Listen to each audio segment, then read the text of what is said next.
Deputy Chief Wyatt, can you lead us in the Pledge of Allegiance? Pledge allegiance. Allegiance to the flag of the United States of America and to the republic for which it stands, one nation, under God, indivisible, with liberty and justice for all. Thank you.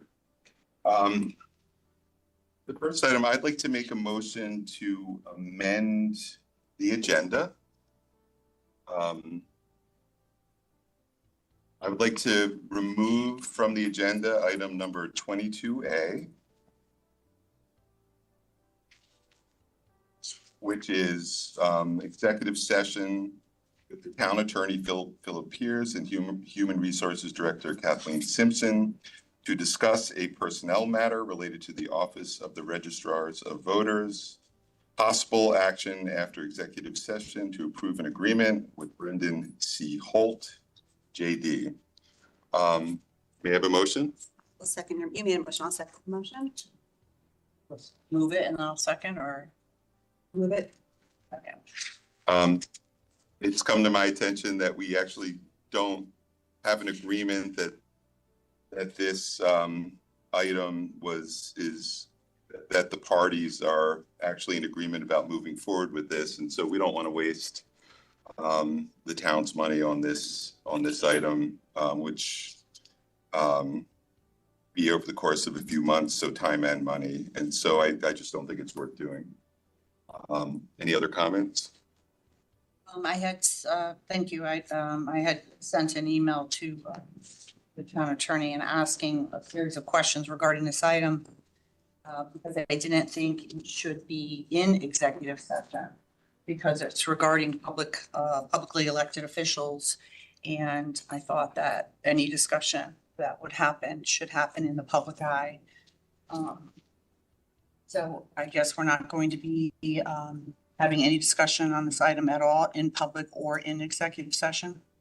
Yeah, that's the case. I think the purpose of this item was to lower the temperature in the in the Registrar of Voters office between the two registrars, and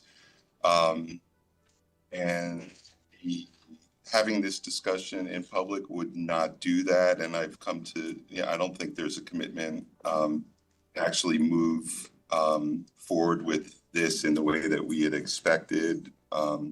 So I don't think there's really a point. And maybe we can raise this at some other time in the future, but I don't want to waste the town's money. Any other comment?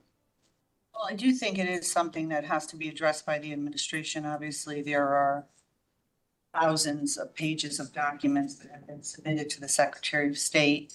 The elections of. I'm sorry, I'm going to have to, I don't think we're talking about that. We were talking about an agreement to try to lower the temperature. So that was the purpose of this item, to try to lower the temperature, not to sort of talk about publicly. Well, I do think it's something that, lowering the temperature is fine, but following the law and breaking the law are things that should be discussed. I don't think that anyone actually has been found to break the law, so that doesn't lower the temperature.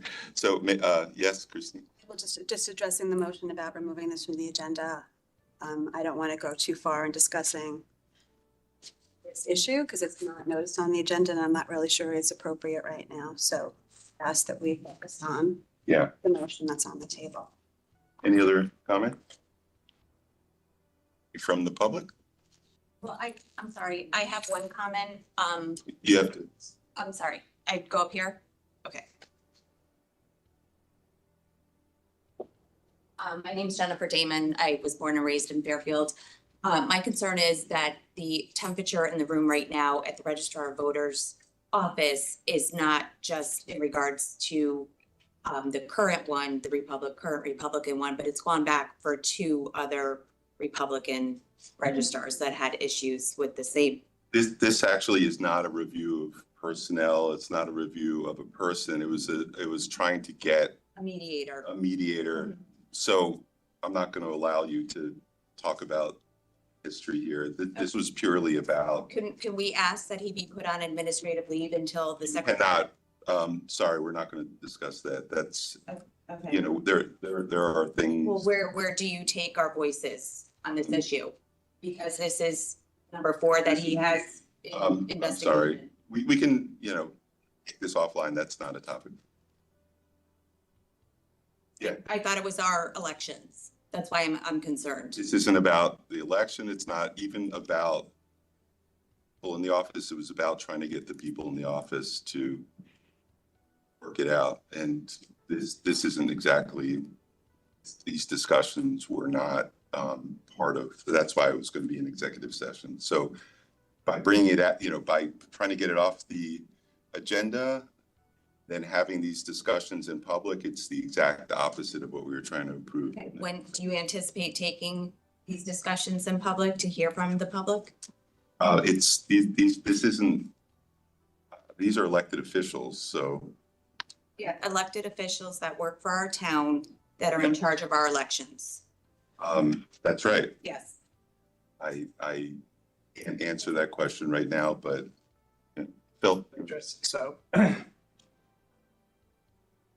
think that there's a misunderstanding of why this was on the agenda. It's on the agenda to authorize a mediator. The reason we had to put that on the agenda is because under the charter, it's a contract that's going to go longer than 30 days. So it's on the agenda for that reason to approve mediator. To become clear that mediation is not of interest. Mediation would be a willing process. No one's gonna be forced to mediate. So we're not gonna approve this when it's not been something that everyone's gonna voluntarily participate in. So that's the motion, and that's why it was on the agenda. I think that was a misunderstanding. And also, I just want to say there are processes that have been in process, and people that were involved are still in office. Nobody's been removed. And so we're not going to be involved in public defamation of people here. Is any other comment regarding the mediation agreement?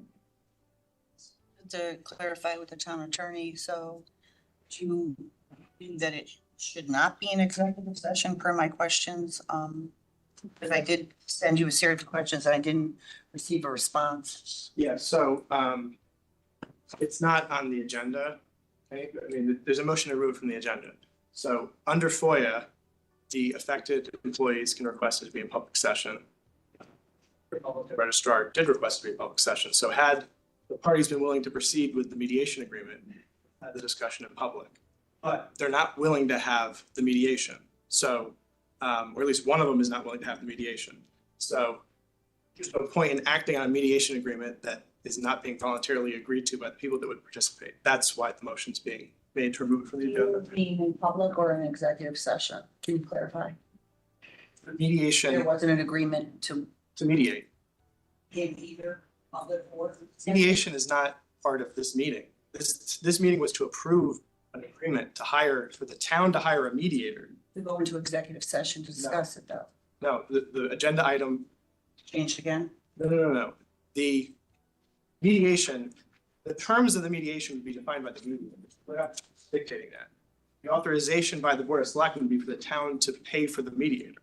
That was what, we weren't gonna dictate how the mediation was gonna proceed. That would be up to the mediator. It's also personnel matters as well. In part of the executive session with the town attorney. So, right now, I think I answered.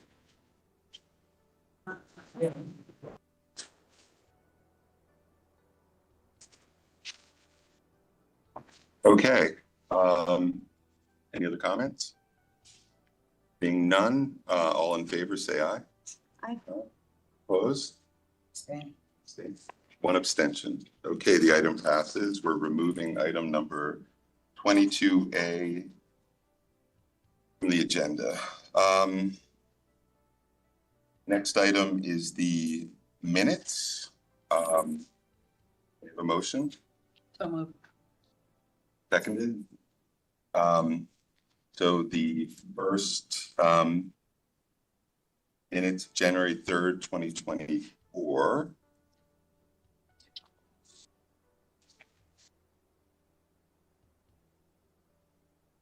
Any comments? Yeah. not 24, right? 13. What did you have? Are we voting on them separately? We're going to vote on them separately. On Any comments? which one? January 3rd, 2024. Second. No comments? All in favor, say aye. Aye. All opposed? Unanimous. Okay, the next item is the minutes of January 17th, 2024. May I have a motion? So moved. Second. Any comments? I'd like to make two amendments to these minutes. The first one, make a motion to add a sentence after the sentence ends on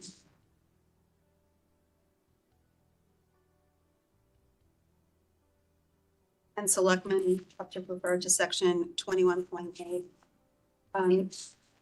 Mr. Baldwin, the former town attorney, he gave public comment, and the way the minutes read, it just looks like he was participating in the discussion.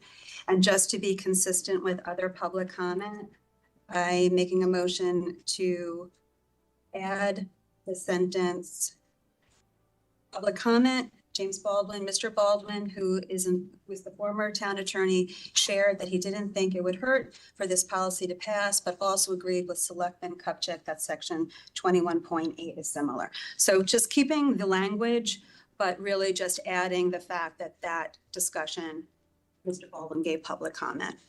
And that just keeps it consistent with the way public comment is recorded on other minutes. If it's not clear the way it's written, not that the comments that Mr. Baldwin gave were in the context. I'm looking at it, I'm not, does it also include Selectman saying that he would get back to us right after? That's my second one. So the first one is really just to add that Mr. Baldwin's comments were made as part of public comment.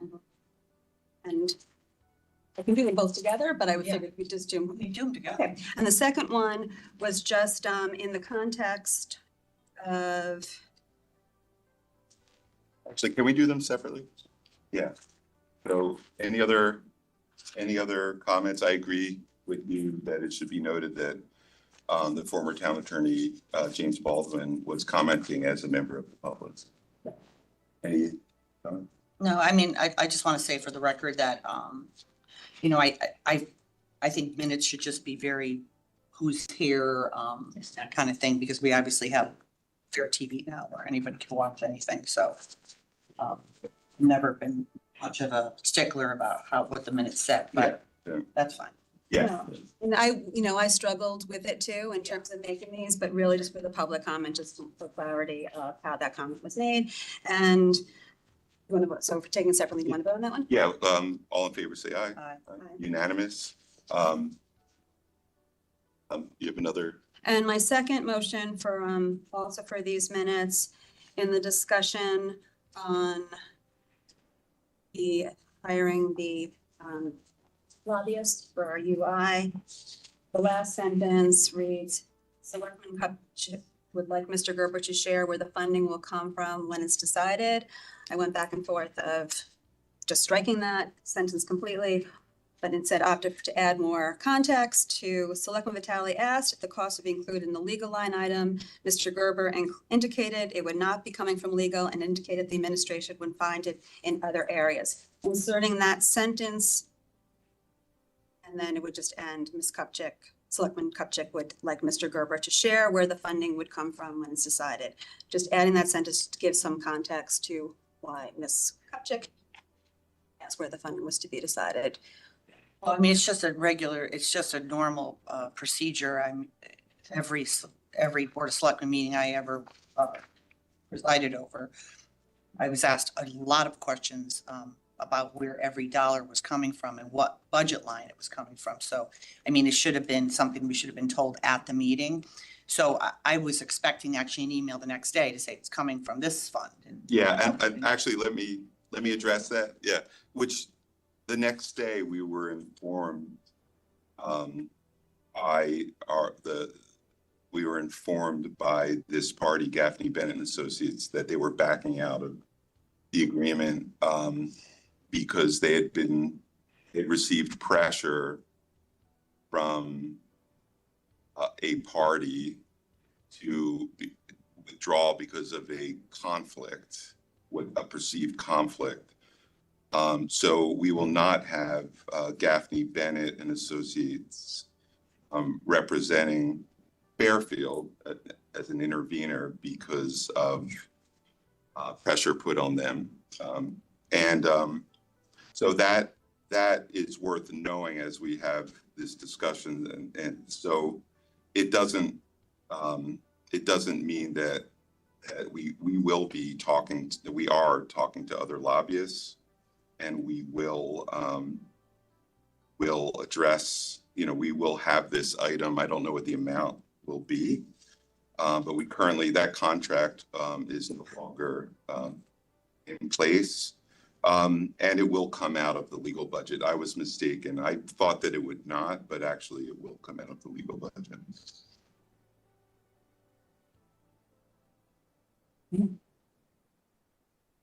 So, I mean, it was really just to give some context to that, and Right, I mean, listen, I mean, if it happened the next day that you found out that they weren't. well, I It would have been helpful. We got an email from Jennifer, somebody saying that, this item is not going to be, we're not going to be using this firm, and maybe we're reaching out to other firms, something. Just that common information would have been helpful. noted.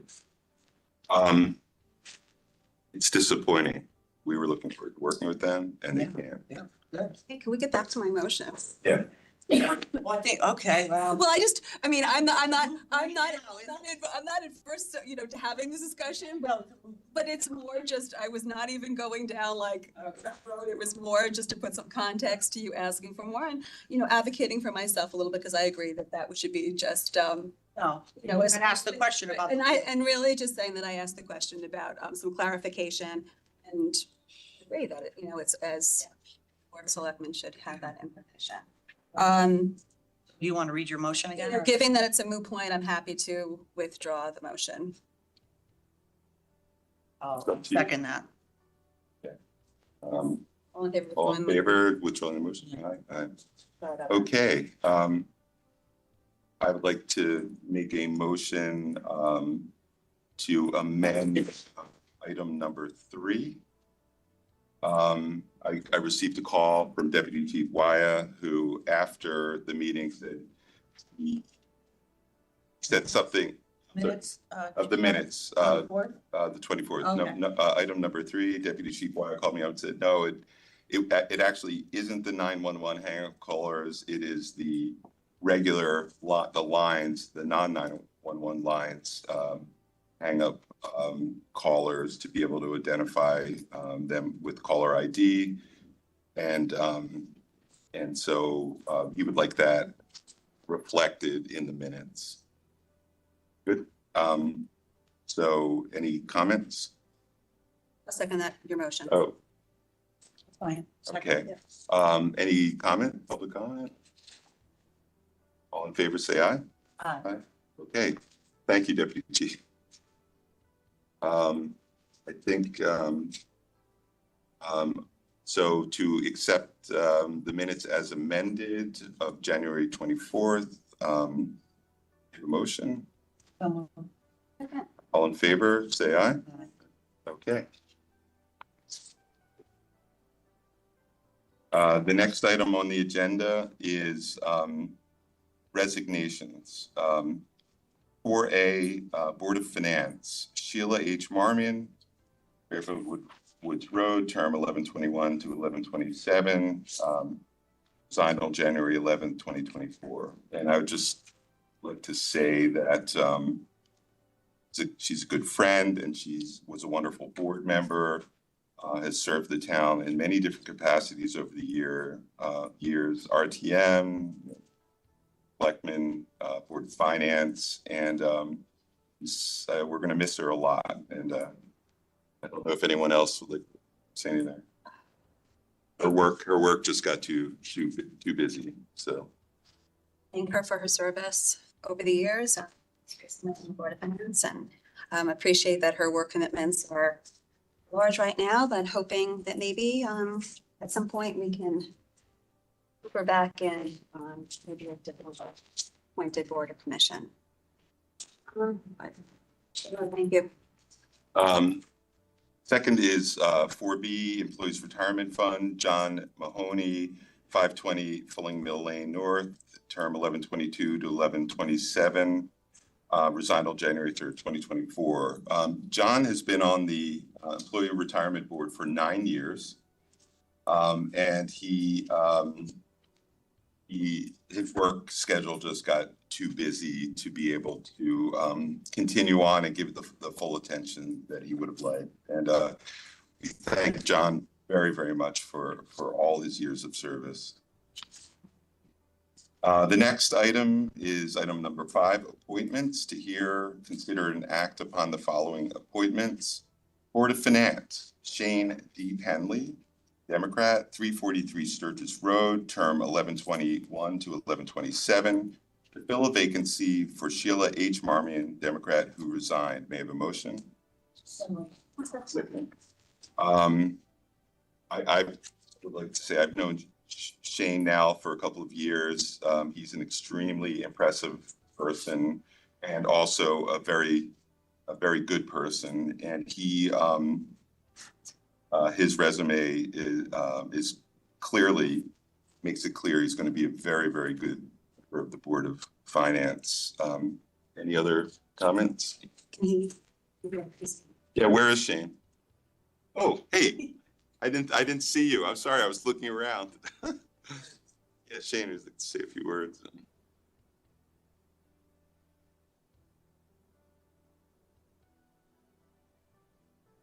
Just briefly, thanks very much for the opportunity.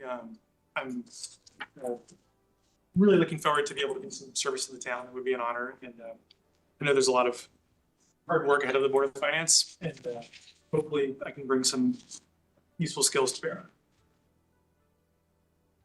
Fine. Ask, I think. Well, hi. I've never met you before, so you can tell us a little bit about yourself. Sure. So I've been in Fairfield since 2018. I'm a financial advisor in a local wealth management firm, and I was a lawyer before that. I've been observing government for a few years and want to do something. Want to be of service to the town. Moved my office to Fairfield in 2021, so I have a little bit more time, a little bit less of a commute. Sort of shop. Welcome. Thank you. Any other comments? Oh.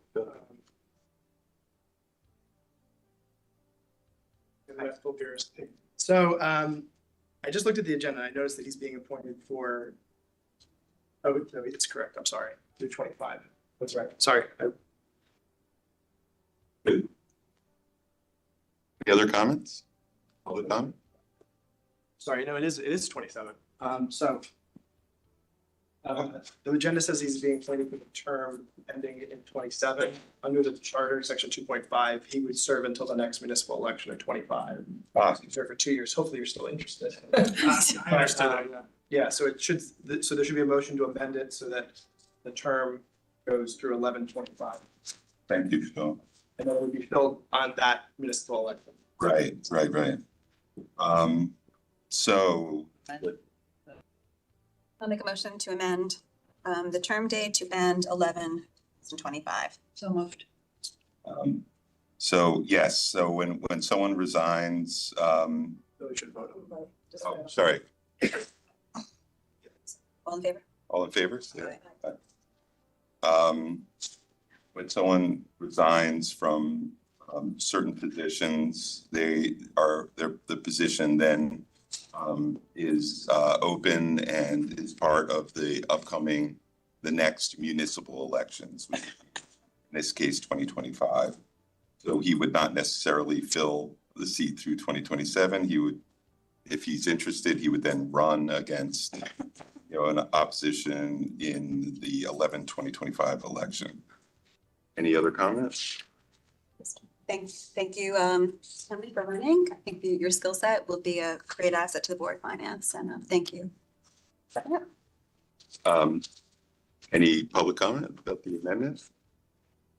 All in favor, say aye. Aye. Okay, unanimous. Thank you, Shane. So that will be amended to 2025. Fairfield Commission on Disabilities, Ryan M. Price, unaffiliated, 201 Quaker Lane, term January 22nd to January 2025, to fill a vacancy by Alder H. Crocker, Republican who resigned, and Mr. Crocker, what I think we discussed his resignation in a past meeting, but he was unable for several reasons to continue on in this position, but we thank him again for his service.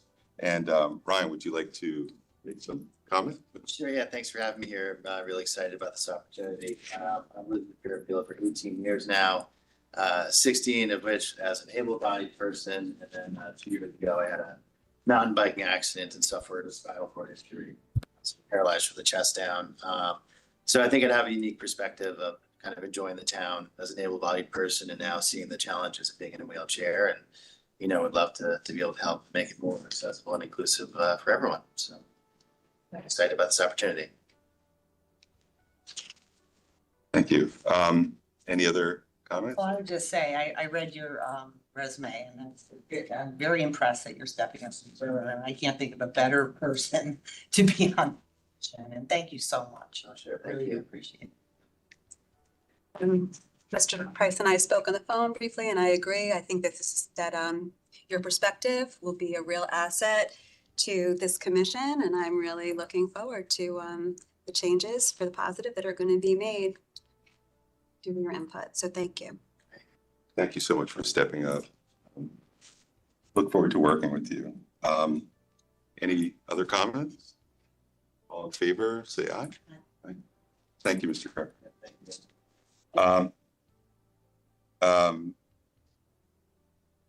The Fair Rent Commission. So this was established by ordinance, by state law, actually, and then an ordinance in order to be in compliance with state law. So these are the first appointments to our new Fair Rent Commission. And the terms are staggered, but the three appointments today that we'll be raising, C1 is Ahmed Ibrahim, unaffiliated, 18 Old Stratfield Road, for a term of January 2024 to January 2026. May I have a motion? So moved. Second. Mr. Ibrahim, are you on, you're on WebEx? Yes. Oh, there you are. Yep. Would you like to say a few words?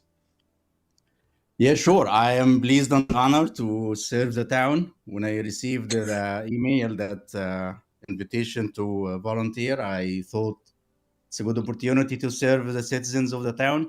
I moved to Fairfield in 2009. I am a college professor. I teach accounting, tax in Fairfield U. I'm also a CPA. I'm also a group of real estate investors who invest in the town here. We own more than 10 properties in the town and many others around the state. So I welcome and I'm pleased to have an opportunity to serve the town. I would like to say your resume was pretty impressive. So I was so thrilled to see it, and that you decided to, with all the things that you're involved in, to carve out time to do this. Really appreciate that. And I know you're going to be a great member. Any other comments? Did you say he owns what? He owns real estate, and he's a professor, a college professor. He's a landlord? He's not, would you consider yourself a landlord, Mr. Our group, we invest in residential properties, yeah.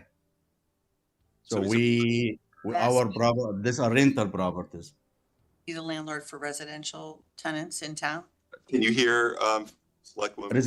Residential and commercial. So to be clear, you're a landlord for residential tenants in the town of Fairfield? Yes, our group owns rental properties, both residential and commercial, in the town and in other towns.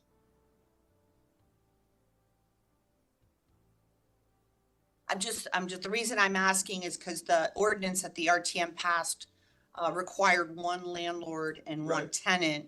So you're an active landlord that interacts with tenants regularly, or do you have a property manager? We always have a manager in every location, but we are, again, our group are the owners of these properties, just for full disclosure. I don't know. Yeah, no. Details, but I just We want have a to be clear requirement. here. There's a requirement in the ordinance that at least one member be a landlord.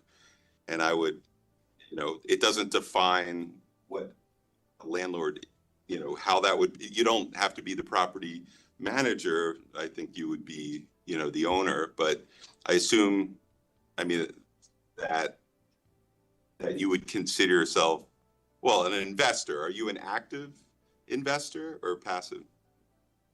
Yes. Active. If you wanna classify me as a landlord, I will not object to that. Okay.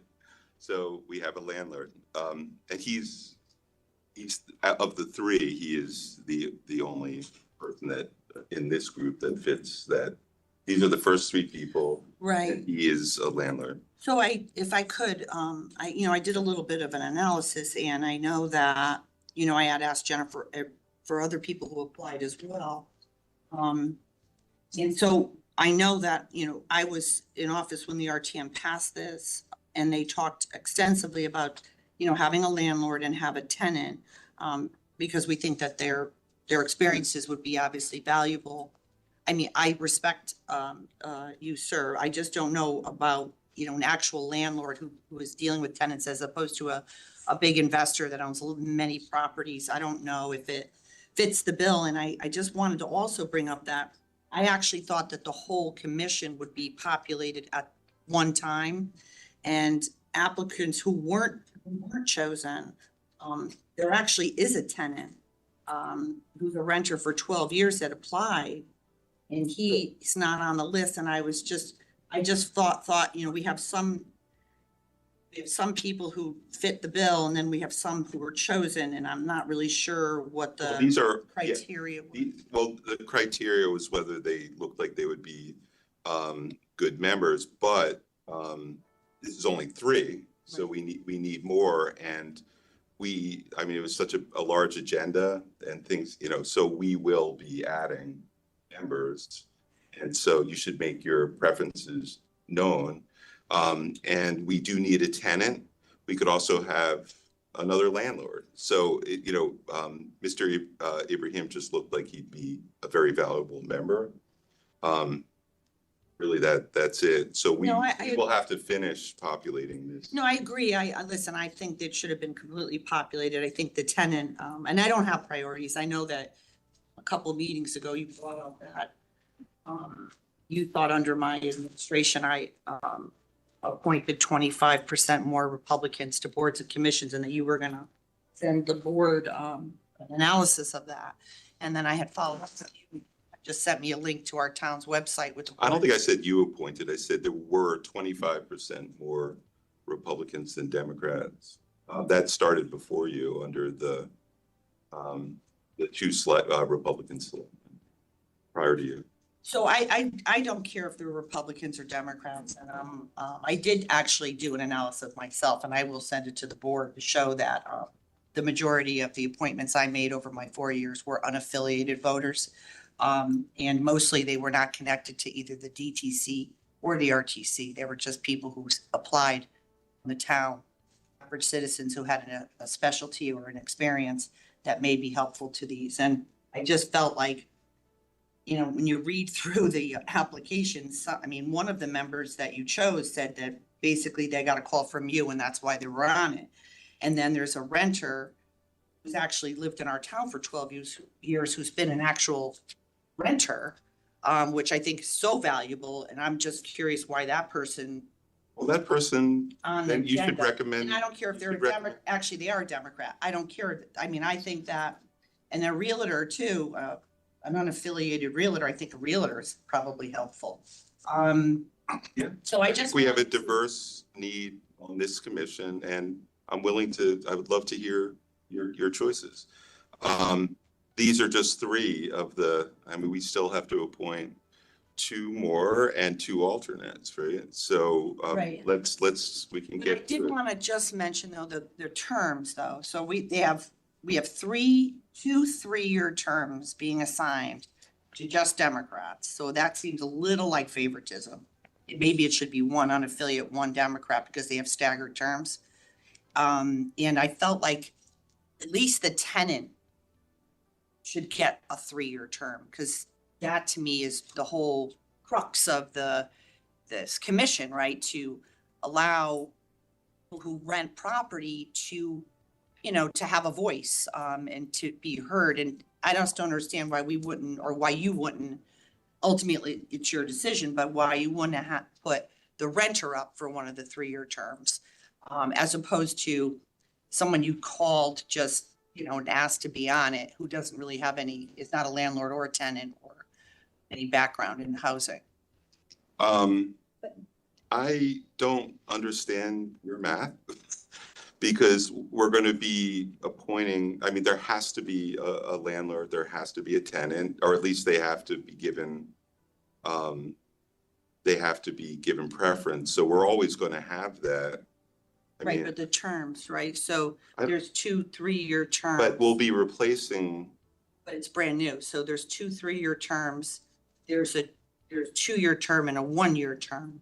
I just felt that it would be more advantageous for the commission to have this one tenant out of the whole. no, these are just terms for starting the commission so that we can stagger them going forward. So like the 1-year term person is only because we want to have, this was in the law, right? Yeah. It has to be staggered. It's not like there will be forever a 1-year term. It's just to start the commission. No, I get Right, that, okay. Bill. I just thought that maybe I'm just plainly asking, right?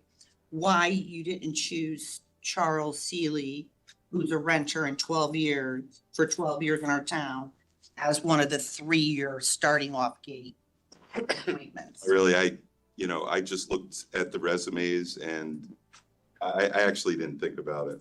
That wasn't anything that crossed my mind, but, I don't think it's going to matter in the end because whoever, is up for a 1-year term, then, it'll go into a 3-year term after that. So I'm not sure I understand whether there's an issue. Well, I personally would like to ask if we can maybe postpone it till you can go through and maybe populate the entire committee and give preference to the 3-year term to a tenant. Someone who actually lives that. Well, a tenant, okay, I don't really understand, but go ahead.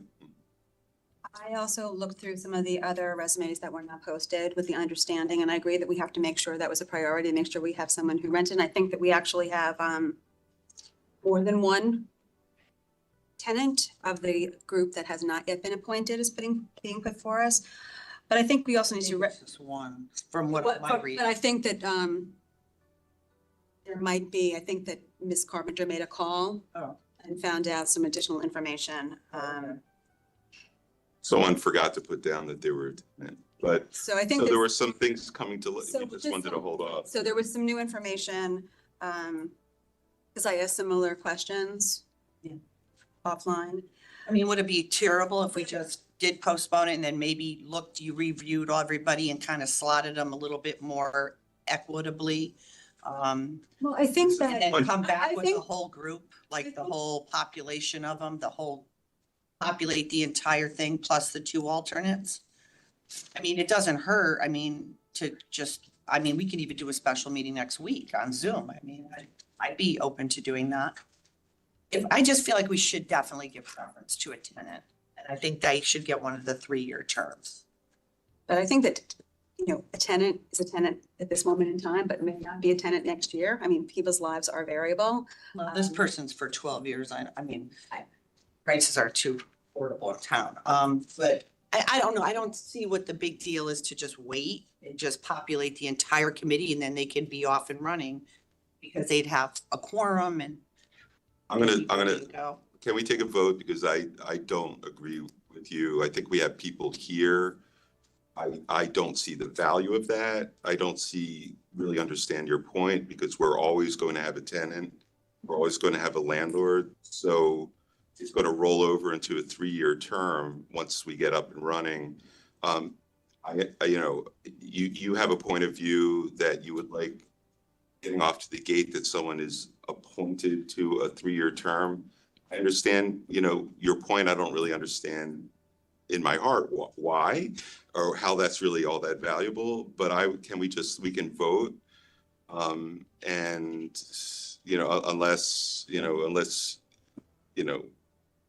we just vote and I hear you. So I disagree. I don't know if you ready to vote? I am ready to vote just because I think that these 3 candidates are a value add for this particular commission, and we still have room to add a renter and another. We will add a renter. Well, Yeah. So or 2, if we consider and if that, we have a landlord if already. you would like, we can consider adding two renters. So and just Fabulous. I Yeah, just so- vote for them to have a 3-year term and I mean, I think you should go to the public, but I would preferably like to wait to populate the entire committee and stagger and give preference to landlords and tenants as opposed to people who have no housing experience or well, any. I think these people actually do have housing experience. I did want to just also mention that, I wanted to say that, out of the 4, 2 are DTC members and 1 is an attorney that works for a firm that does business with the town. So I'm a little concerned about that one. Possible conflict. So I just don't, I think we should, I would respectfully ask that we go back, take a look at it, look at all the applications and the new information that Jennifer obtained by speaking to someone, and I don't know which person that was, who was a tenant, and maybe give preference to the tenants and landlords for the 3-year terms. Okay, I hear you. I disagree. I think these are phenomenal candidates. I think we'll find, an additional phenomenal candidates and we'll put them on next time. They're going to be we'll do that in the next round and, love to hear your views on that. But I've heard your views and if it's okay, go out to the public. Any public comment on this?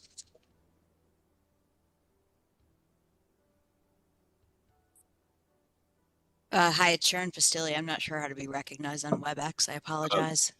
Nice to hear you, but Megan McLeod is going to speak first. Oh, okay. I'm sorry.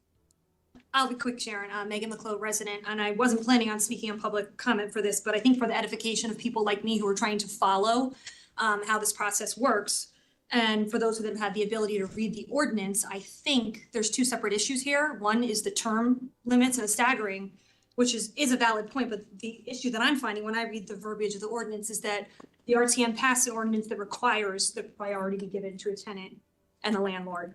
And by trying to prematurely fill a slate without fully presenting a full slate, we're already preventing the ability for a tenant to be added on. And I now learned from the conversation that apparently some tenants have actually been passed over, but I guess that I'm going to pose it as a question, even though I recognize that's not the format of the public comment, for people to understand that by putting 3 and not a complete slate on, by not including a tenant, we're already violating that ordinance because the requirement of the RTM ordinance says the priority must be given to both a tenant and a landlord. So with an incomplete slate that has party affiliations as it does, unaffiliated Democrat, there might not be another opportunity to even allow a tenant because we've now filled a certain number of party affiliations in the first 3. So just for the purposes, again, of edification in the public comment, I think we do run the risk of an issue with with filling the slate without the full slate presentation. That's what I want to say. Any other comments? Sharon, Oh, Sharon Pastilli will go first and Karen McCormick after that. Aye. Yeah, I apologize that I didn't know how to be recognized on WebEx. So if I was disruptive, I wanted to send my apologies to everyone. I'm Sharon Pastilli. I'm on the RTM District 3 and District 5, my apologies. And my comments don't necessarily reflect the views of my caucus. But I do think that this has taken some time for us to populate this commission. So I think we do need to move expeditiously with the 3 candidates that we have before us. And I'm confident that we will find, appropriate candidates who are tenants to fill the remaining spots.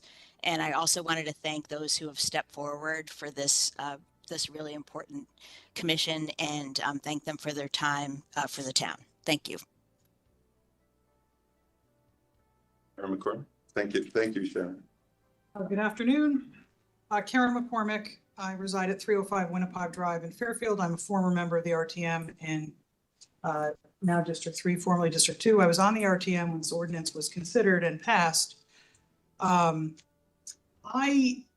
believe that it is a very large mistake to proceed to a vote today on the candidates that have been put forth without considering an entire slate. I know that this isn't a question and answer format, but I find it sort of curious that we have other applications that were received before the meeting today, yet they're not part of any of the proposals that are being offered.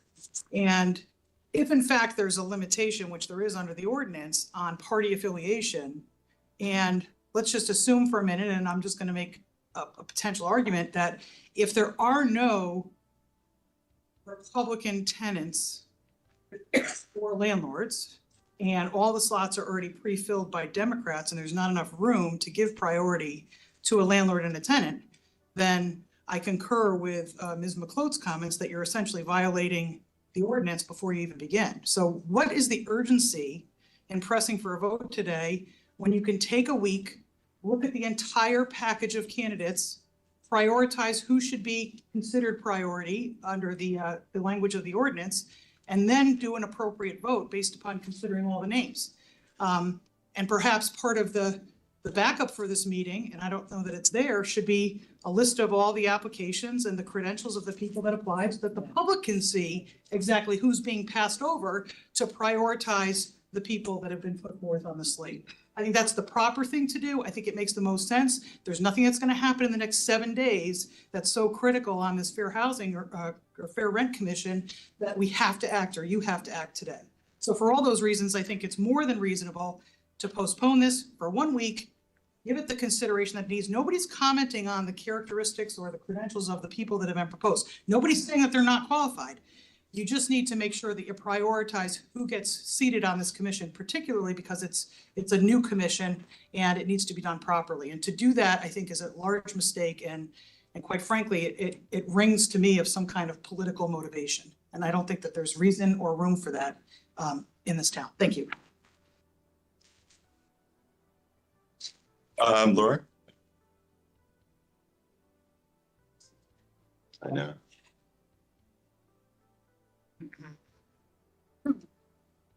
I thank you, Laura Devlin, 85 Brett Lane in Fairfield. I didn't intend on speaking about this topic at all at today's meeting, but I was listening to the meeting on my way over here and heard our first selectman several times say that members are selected based on how they look as they would be a good member. And I don't quite understand what that criteria is, particularly when one of the members seated for a 3-year term is a member of the Democrat political party in town who was personally contacted by the first selectman to be able to ask to be put on this position or this commission, where there's no experience in terms of, at least that was outlined in what was shared in an application, any relevant experience for this. And as a new commission, I can speak to a couple of things. The intent when this originating legislation in Hartford was passed the emphasis on a landlord was having someone who actually establishes rents, somebody who actually deals with the tenants. So that was the importance of having a landlord as part of any of these commissions that are formed as required now by that state legislation. The 3-year terms would seem to be significant, particularly they're the longest standing, and to delegate those to pre-selected political party members seems pretty incredible and not the way that we work better together.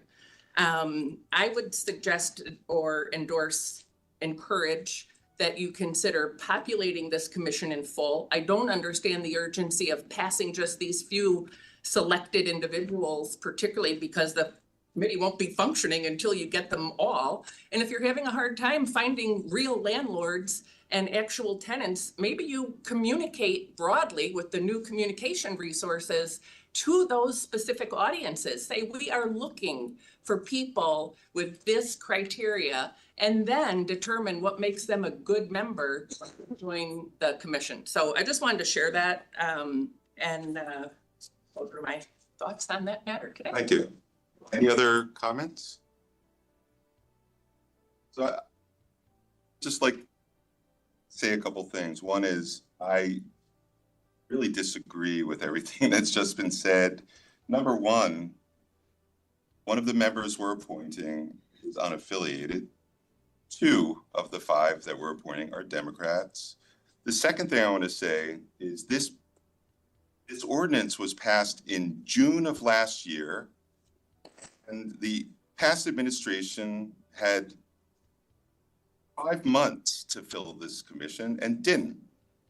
Okay, so we have several good members. There is no motivation, political or otherwise, as to who was put on this.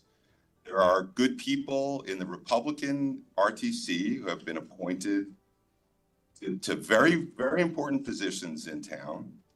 And there are good people who are on the Democratic Town Committee. We're talking about hundreds of people between the two have been appointed to important positions in town.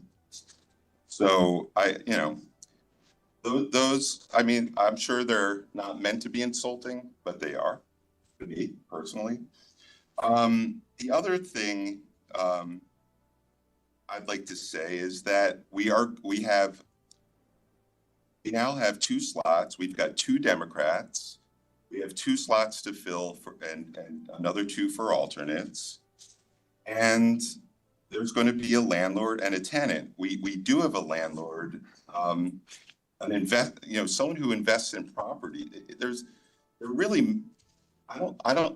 I'd love to see the intent in the law where someone said that you have to be facing that's sort of a really old concept of, really some of the big problems that we have with landlords are the ones that don't face the tenants, that don't know the tenants. They're people who are separated and just they're looking to squeeze every dollar out of them. I'm not saying that's what Mr. Ibrahim is, but I doubt very much that the intent of the law was to be a resident facing landlord that because those people probably do know their tenants in the situation that they're in. And the third thing I'd like to say is when I said I'm looking at whether someone would be a good member, I was looking at, for me personally, I was looking at their qualifications, their skill sets, their background. That's what I mean, as opposed to, and we do see this from time to time in the past, and I'm trying not to do it, just picking somebody without qualifications and just plucking them and putting them on a certain board because maybe you know them. That's not what's happening here. People may think that, but I think I'm going to ignore these comments for now. I've heard them, but I'm not going to consider them. I want to push forward and get these 3 people on. It's a really long agenda. It's being made longer now by this conversation, which I don't understand. And we're going to make this a good commission with all the right people on it. And, some people may feel otherwise or feel there are motivations that aren't there, but you can feel how you feel. And I'm not ready to push this off because I find this whole thing, I think it would set a bad precedent. I don't see any truth in any of the, you know, accusations that have been made. So I would just say, I don't think our public sharing their position, their accusations, and I don't know why a defense. Political motivations. So, all right, well, I don't think that's what they said. I think they talked about the one RTM member who actually was on the RTM when the ordinance was written, and another person who served in the legislature regarding this housing stuff. So all they're simply saying, and I don't think there should be a defensive, is that priority is supposed to be given to a tenant and a landlord. And these appointments are picking the two longest terms and not being given to those priorities, which would be in direct conflict of what the intent of this whole commission was about. And so I don't know why there's a defensive feeling here. I just think. Because one of them is a landlord. No, And it's on a 3-year term. But I think all they're saying is. They don't view him as a legitimate landlord. No, I don't think that's what they're saying. They're saying that there are 2 3-year spots. And one is being given to To a landlord. a landlord and the other is being given to someone who's not a tenant or a landlord. And Someone who's a real estate lawyer. a real estate lawyer? I'm looking at it. So we have Ahmed is 2 years. Mr. Lampert is 3 years. He's a real estate lawyer. Right, who does business with the town. He doesn't, his firm, it's one of the Firm. biggest firms in the state. Doug Jones is getting a 3-year term and he's not a tenant or a landlord. So I just think that listen, I don't want to cause trouble here. I'm sorry the agenda is so long. I didn't make the agenda. I wouldn't have made an agenda that long. It would have been longer if we had 2 more people. Have a right to have a discussion about items that they're concerned about, as does the public. So We do. it was very clearly asked, and I agree that there is no, urgency, and they can't even have a meeting without the other members being appointed because there won't be a quorum. So why not wait? Slot a tenant in who's clearly been applied. And I agree with what the public said, that all the applications should be posted so that everyone can know who applied. And now we're hearing there's another one of these people whom I don't know could potentially be a tenant. What is the big problem? You just wait and then put them all together, give priority to this tenant who applied, Charles, and reshuffle it, come back with all the members, the 2 alternates, and we all vote on it and it's done. I don't see why that's. I think it's a big deal because I think you're really making a big deal out of nothing. And I can't really, I don't want to be held hostage to what I believe makes no sense. So I'd like to just, call the question and get this over with so we can move on. I'd like to call the question. TM does that. TM does that, and that's not really something that happens on the Board of Selectmen. And Well, trust me, I sat through hours of Can it happen on the listening Board of, to. it can happen on the Board of question me Selectmen. On the Board of We're gonna Selectmen. be here till 12 o'clock on something that makes no sense. So with all due respect, Bill, With all due respect, Brenda, it makes no sense. And you're, maybe to you it doesn't, but to me and to other members you and of the others. public who think that, I don't understand why this is such a big deal. Just Because it's table gonna it happen, some and stuff vote. like this is gonna happen every week. It's needling. So I'd like to call the question, which you can do. It's Robert's rules, and we can move on because there's We have a lot to vote talk about. The question. Okay, can we So that call the means question? Calling the question means shutting off debate of Shutting off- elected members of this body. That's right. That's what it is. You And said by your the way, piece. I never voted for call the questions when I was on the RTM. You said Because I your thought piece. it was rude to cut off people's ability to speak. on I'd like to limited call the issue. question on this because there's really nothing more to be said. Make a motion. Make a motion to call the question. All in favor, say aye. It has to have a second. Second?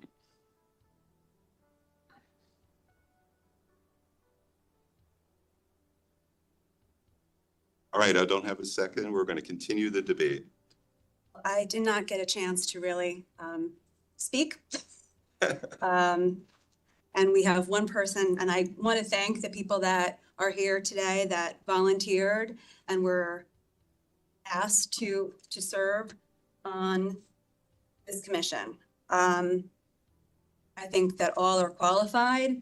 They bring a specific skill set that I think will benefit our community, and I support them.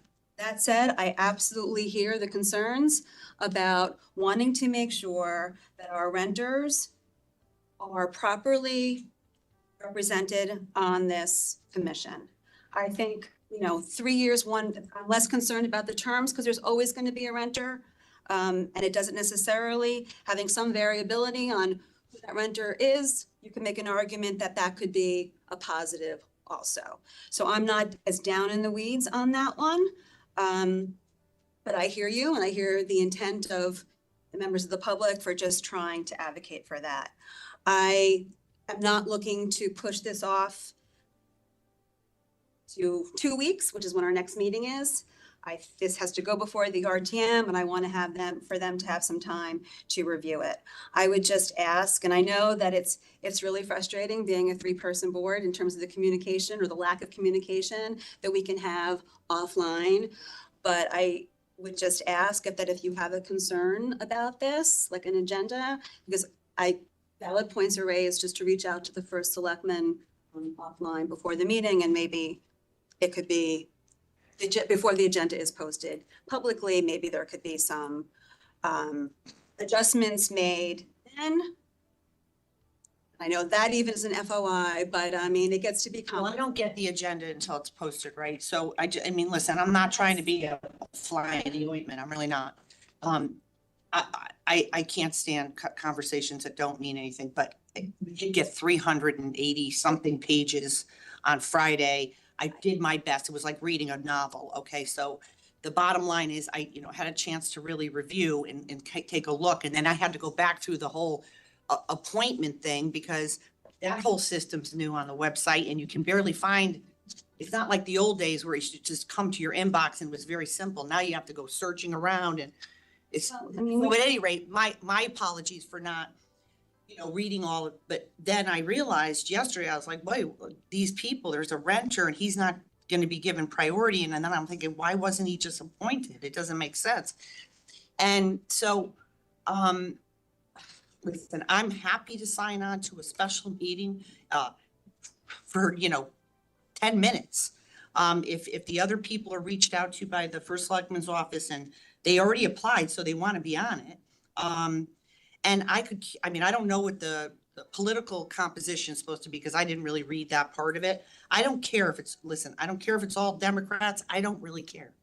What I care about is that it follows the intent of what the ordinance says, that landlords and tenants get priority. And that means to me that because the 2-3 years should be a tenant or a landlord. How many tenants, are we really going to get?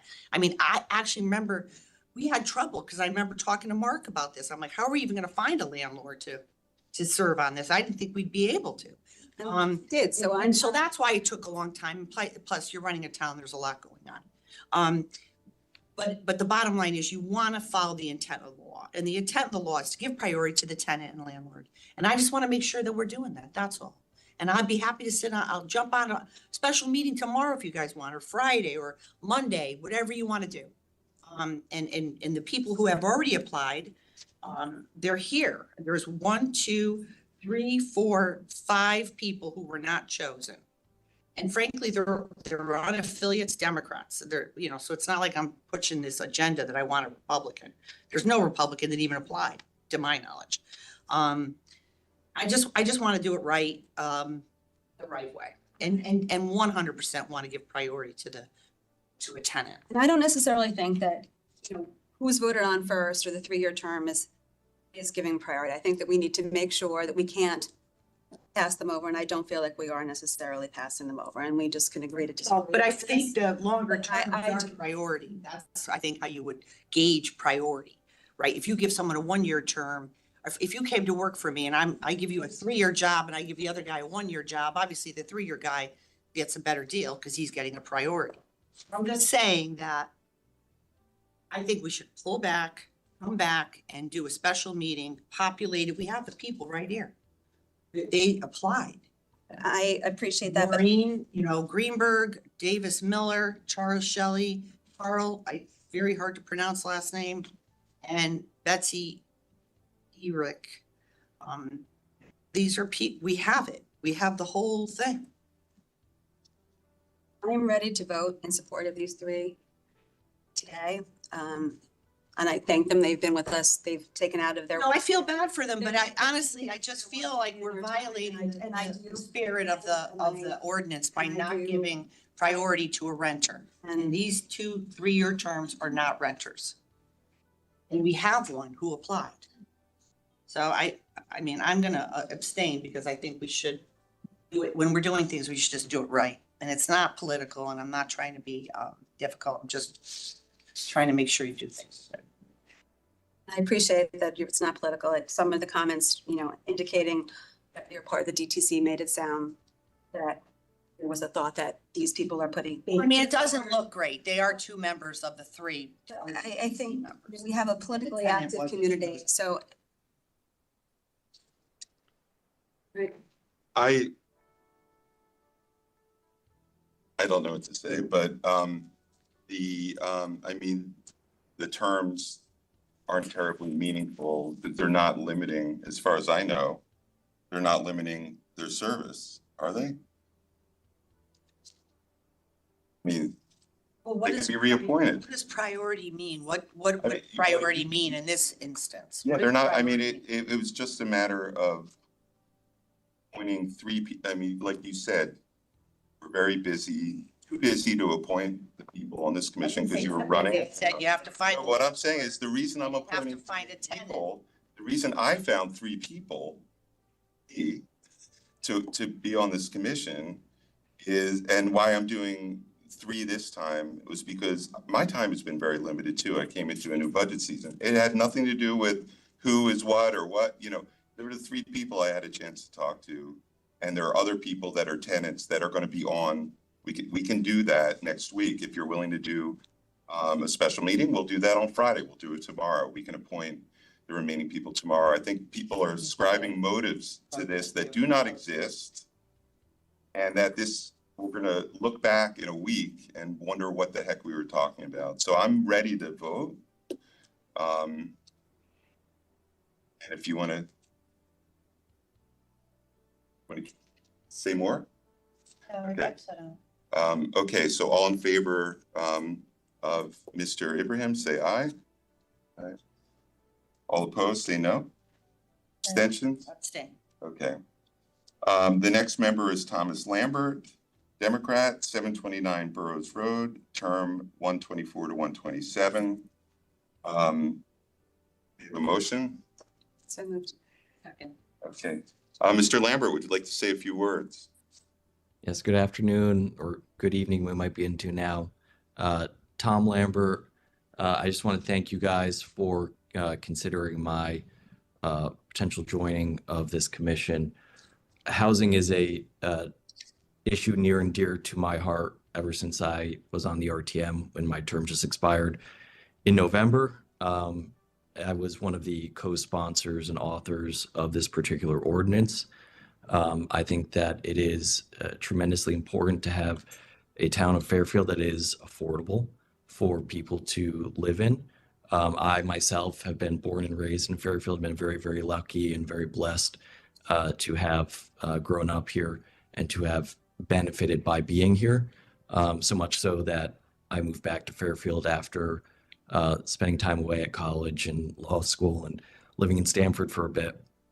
And I want to make sure that through this particular use of this ordinance that we can have what it exactly says, which is a fair rent, a body that can help adjudicate disputes and that can make sure that we don't have the unfortunate situation sometimes of unconscionable rent increases, while at the same time making sure that we have both landlord and tenant interest preserved.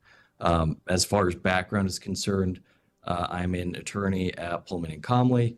I work out of Bridgeport. In addition to doing real estate, I'm also a litigator, and I've had experience doing a lot of work, especially in landlord-tenant issues. Oftentimes, that's involving pro bono cases that would take. We work closely with the Connecticut Veterans Legal Clinic to represent oftentimes veterans who are subject to eviction matters. And through that work, I've really become, I think, very focused and very concerned about issues relating to particularly tenants, but those who are not of means necessarily to provide for themselves. And and so I'm just very excited to join this commission and to get ready to work.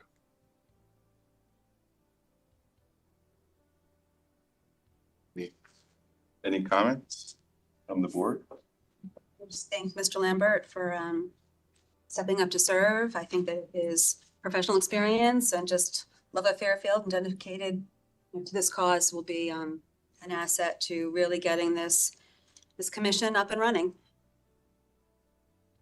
I would just say I'm just going to, again, abstain because this is one of the 3-year terms of the 2 available on the committee, and I think they should go to landlord and tenant as priorities.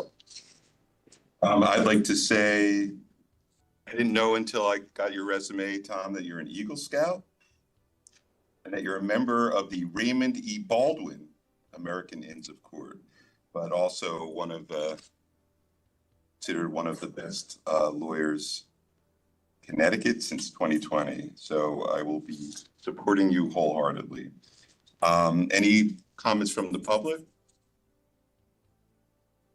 Seeing none, all in favor say aye. Aye. Opposed? Abstentions? Same. 1 abstention. C3, Douglas A. Jones, Democrat, 1304 Fairfield Woods Road, term January 24th to January 27th. May I have a motion? Second. Okay, Mr. Jones, would you like to speak? Tell us about yourself.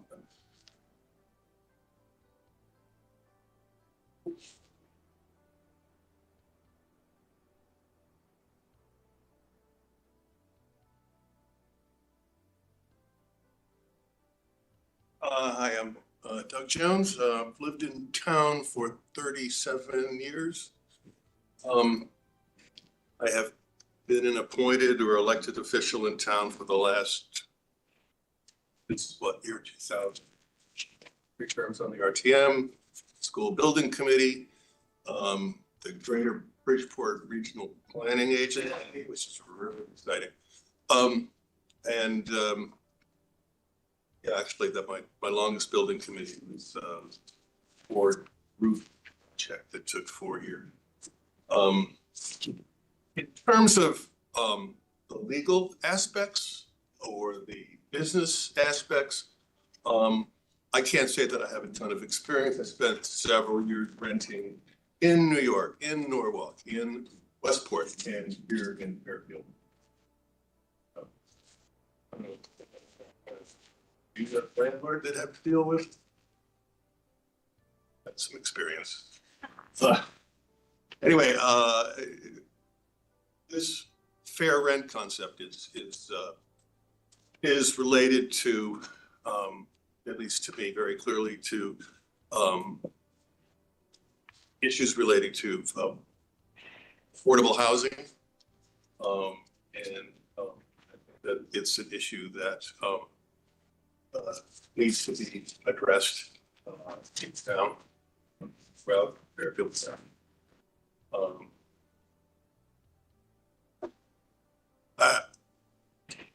If it's appropriate, Mr. Gerber, I would be more than happy to accept a 2-year term. I'm not sure what the privilege is involved here, the concept of privilege. It's misplaced, but I'm happy to. I don't know if we can do it here and now, but I can make it 2-year term, 1-year term, 2-week term. Thank you for your offer, Mr. Jones, but there's really no benefit to you or to me or to anyone else for doing that. So Try to see what can, make things easy. to lower the temperature. Yeah. Lower the temperature. But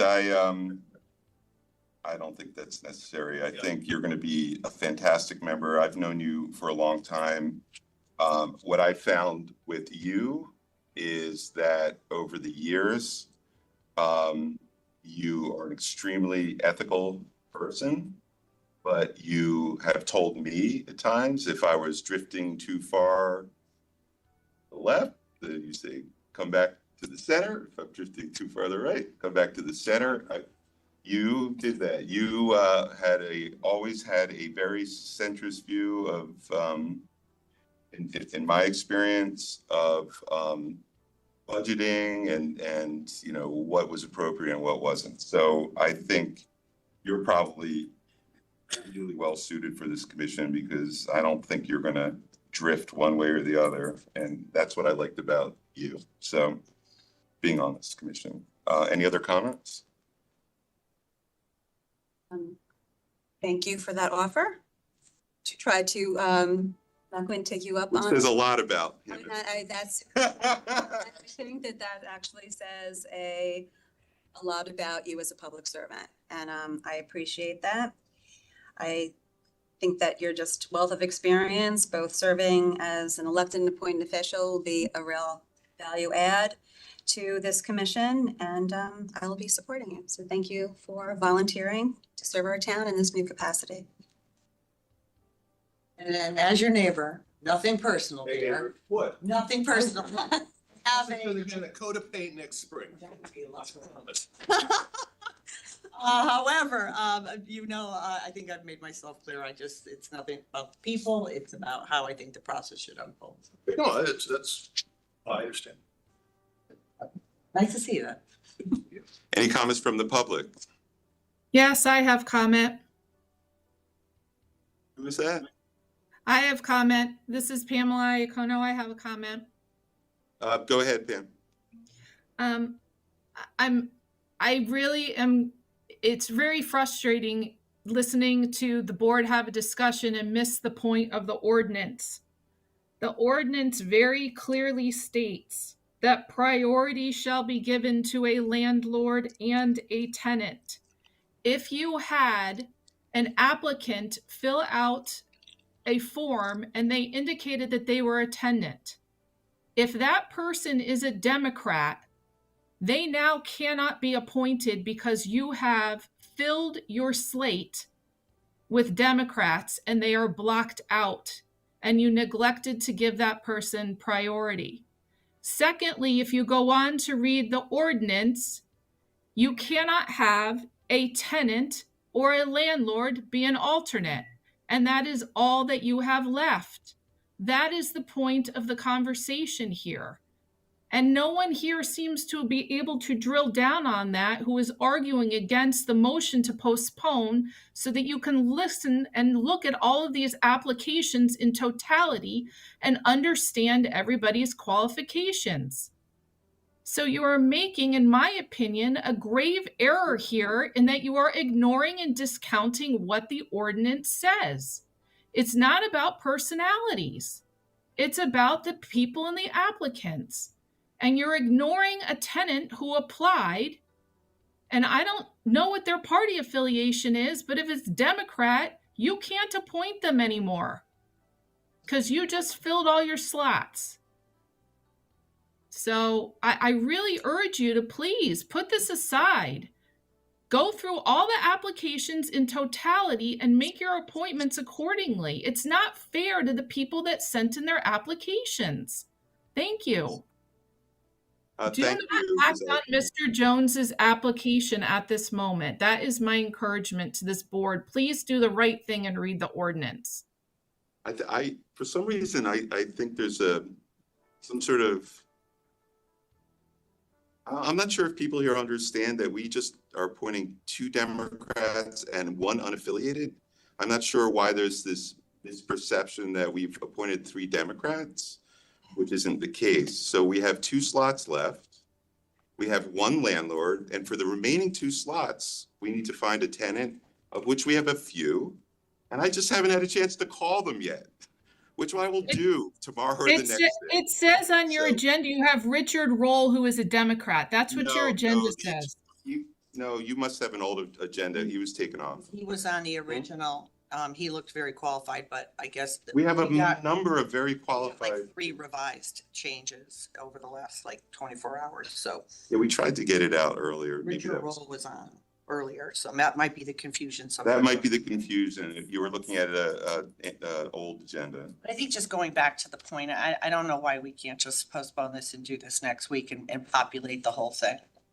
All I in mean- one shot, give priority to a landlord and a tenant, and just be done with it. We have One of 2 the vendors slots. Even said they'd be willing to. We have a landlord, the we have priority. 2 Democrats, 1 unaffiliated. We've got 2 slots for a tenant, and one of them will be a tenant, and then we've got 2 alternates. So I think we're in really good shape. And I apologize that you didn't get the updated agenda, Pam. Any other comments? All right, ready to vote? All in favor, say aye. Aye. Opposed? Abstention? Okay, 1 abstention. Mr. Jones, thank you very much. You're going to be awesome. We have item number I is Historic District Commission alternate. This requires RTM approval, as does the Fair Rent Commission appointments. Maura Garrett, 156 Pequot Avenue, term from 11/21 to 11/26. To fill a vacancy for George Clark, who was moved to full member. May I have a motion? So moved. You want a second? Oh, yes, I'm sorry. Yeah. Is Ms. Moritz here? Oh, Moritz. I mean, Ms. Garrett. Sorry. Hi, my name is Maura Garrick. I actually grew up in Fairfield County. I do not have 36 years in Fairfield. However, I've lived a number of different areas and returned to Fairfield, buying a house in Southport in December of 22. That is in 1867, backs up to the railroad tracks. And as Brenda knows, because she met me in my backyard, I am one of the people who could be seriously impacted by the UI proposal. I appreciate the consideration for me to join this board. I feel like, you know, if I can serve, I would like to. Before I bought this house, I have actually, my last house, I lived in Bridgewater, which is a house that was built in the 1700s. I have lived in about 7 different houses I bought and sold, all done renovations. So I have lived that as in the first person of what that is. But I also feel very, very strongly, coming back to this area, that our history is so important to the culture and quality of life of a town like this. And I do think, though, you have to have the qualities, also common sense. My business background, I have 25 years in business. And I'm also now, I went back to school and I'm a licensed professional counselor. So hopefully those people skills help with trying to find consensus on these things. So that is why I put my name forward to be able to join the commission. That's not hard. Well, I think, well, it's nice to see you again. Nice to see you. Inside. It's a good commission and they do good work, and you know, sometimes there some people who are trying to get stuff done to their house aren't real happy with them. I think they could be a little bit more flexible on occasion, but I think you're right. I think it's a good commission, and especially the fact that you've done this, you've actually lived through it, so you're really gonna, I think, be very helpful. Thank you. Appreciate it. Read. Good. Good. I love talking. I love the fact that you're a political risk expert. Yeah, I feel the same way. You have you're bringing to this sort of a business sense. But also, yeah, we could use your help, guys, knocking at your door. So let's try to make sure that they don't get what they're asking for. Any comments from the public?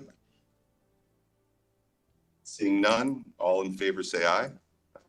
Unanimous. Thank you so much. Congratulations. Take care. Take now.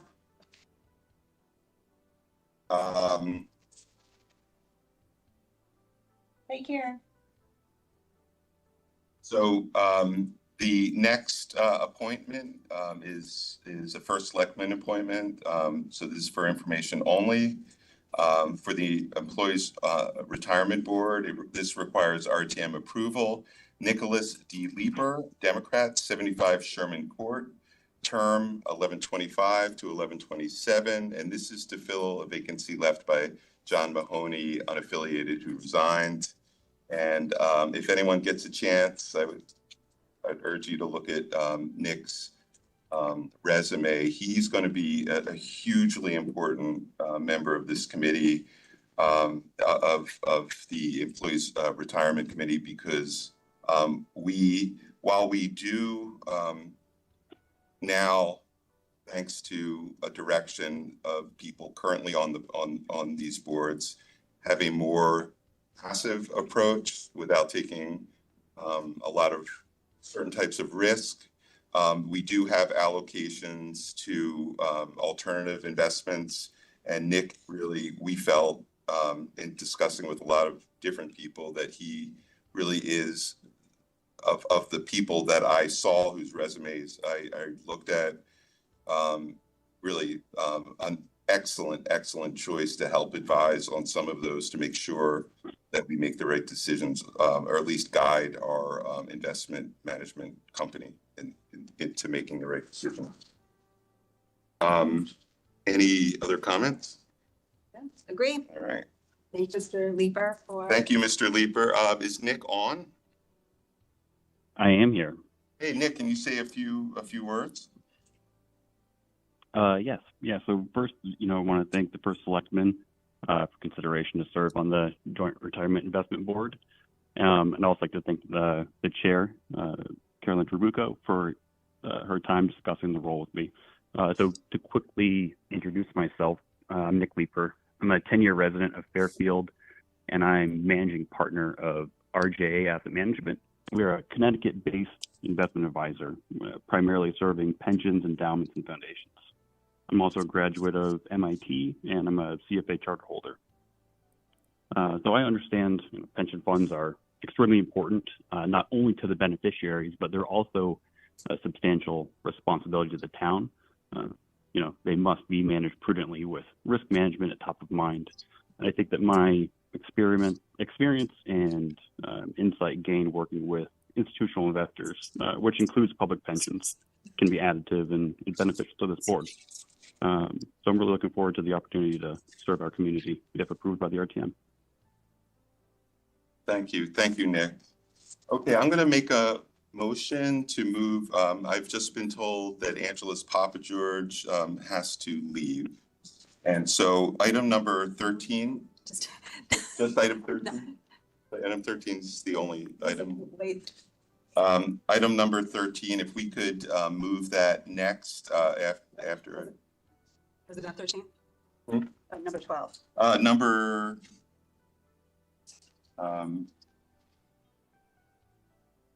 The charge? HVAC charge. Item number 12, and are you doing item number 13 as well? Oh, okay. Item number 12, if we could move item number 12 to the next item. I'm going to have things to say about this, and if there's faster things you want to do before. Well, we need Angela's here, so. I know. Commitment. Yeah. No, but people who maybe are quicker, you want to pull up. I think we definitely need Angela's here for this, so can I make a motion to move item 12 to be after item number 6? I'll make that motion just because we need, especially if there's discussion that we would want. The public Okay. All in favor, say aye. Okay, so the next item will be item number 12. HVAC Indoor Air Quality Building Committee to hear, consider, and act upon revisions to the HVAC Indoor Air Quality Building Committee charge. Who will be speaking?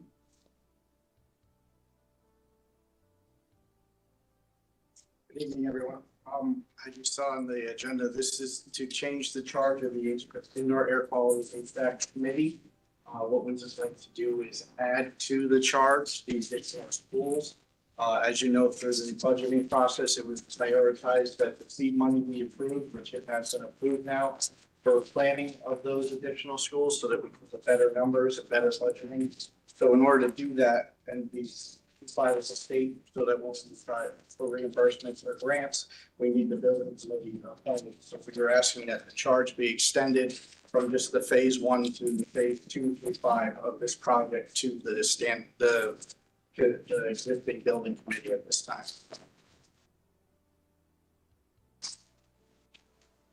Any comments? Question? No, we did. We moved it and now made a motion to discuss it. So this is just to expand the committee because I really do have some questions about how this price has been in place. So, I mean, we originally went out, we had this person, I have my notes here, but, I remember we went out and it was 100 million and now it's looking at like over 200 million. So, I mean, changing the charge of the committee, that's fine, but I do feel like we should go back out to bid if this cost went up this much. Because you could attract different bidders to this, proposal now, 100 million to over 200 million. I mean, I'm not having a lot of faith in this bidder that, they came in and said it was gonna be about 100 and now they're saying it's gonna be over 200. That's a significant jump. I mean, people were screaming about the 1.4 million extra for Benfield. This is an additional $200 million. And that's a lot of money. So, an extra 100 million. So, I mean, I'd like to just have that discussion. This is to change the charge. I understand. This is to change the charge. Should we do this one first?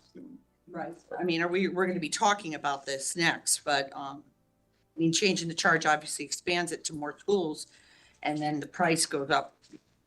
Well, I think that right now for the charge, this doesn't really affect what the price comes in at, what this charge is. I think it does help as the state puts new HVAC grants out. Right. School districts have to, as you know, have to act quickly. I know. And by having the charge already taken care of, and Mr. Papageorge, correct me if I'm wrong on anything I'm saying, this just covers us and will enable the school district to act quickly to access some of that state funding. That No, I know, but becomes available. What kind of concerns me, Christine, is that it says that, it lists the 241, the money.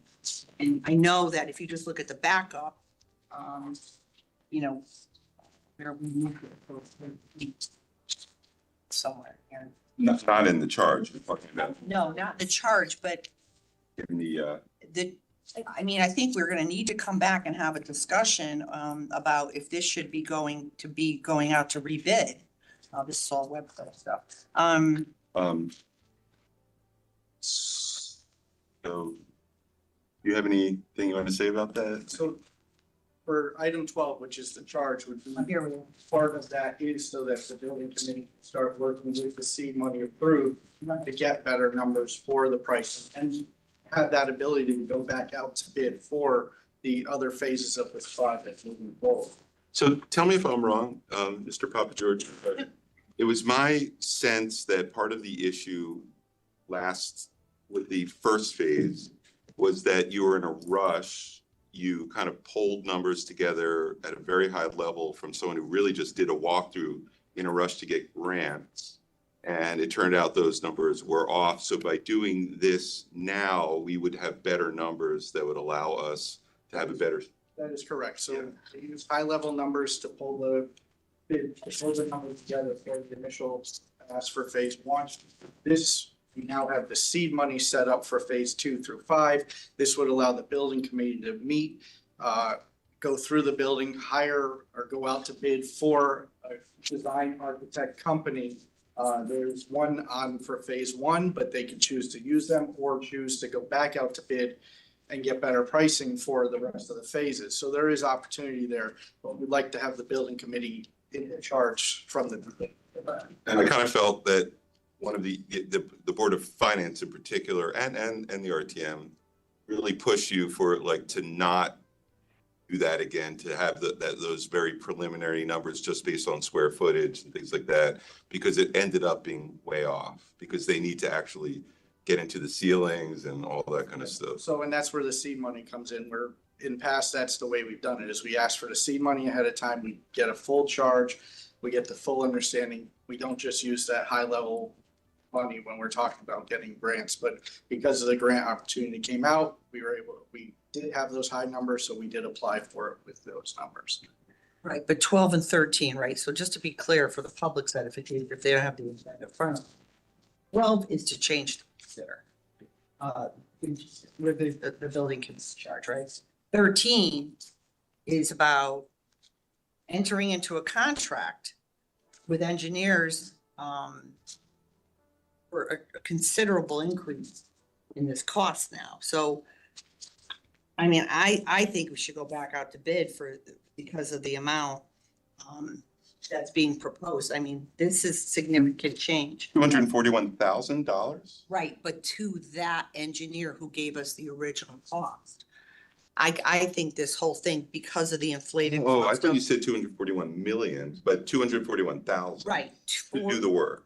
Right, to do the work, but they gave us a bid so much less. I just think if we know now. No, did Van Zelm give you the first initial bid? No, that was someone else. It's backup. I think it was Van Zelm, the one that actually gave you the better number, or has not done anything.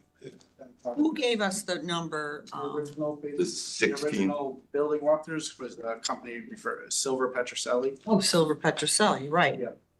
Okay. So what are they gonna be doing? I mean, let's just mix 12 and 13 together because it's. Wait, they gave the revised. Look, I think, can we just focus on the charge right now? Sure. Because I think that we're. Or we can get through different- that and go to 13. Different people might be and we have members of the building committee here that That's maybe fine. could speak to that. And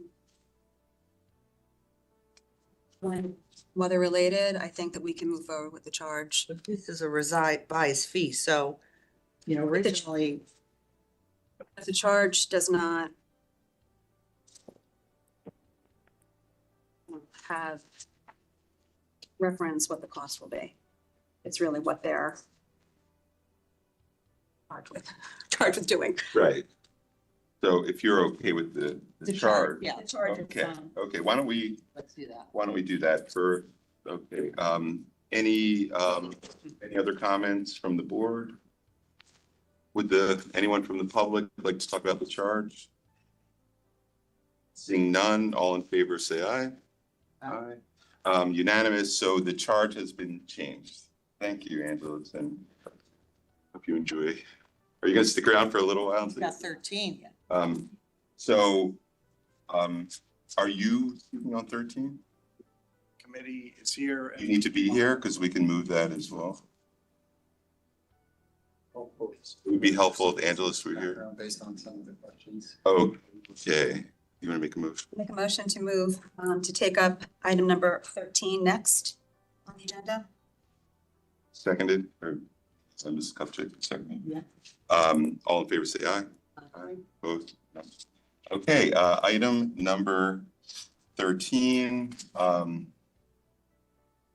To hear, consider, and act on authorizing the purchasing authority to enter into the proposed contract with Van Zelm Engineers to provide all services necessary for commissioning services related to phase 1 of the HVAC upgrades at various Fairfield Public School locations as detailed in RFP number 2024-35 and the Van Zelm Engineering fee proposal dated December 22nd, 2023 for an estimated fee of $241,558 Funding for this contract is available in account 2600-9010-5700-FY226, Phase 1 AC at schools. May I have a motion? So moved. Second. Would like to speak to this. Mr. Becker. David Becker, Chairman of the HVAC IAQ Committee.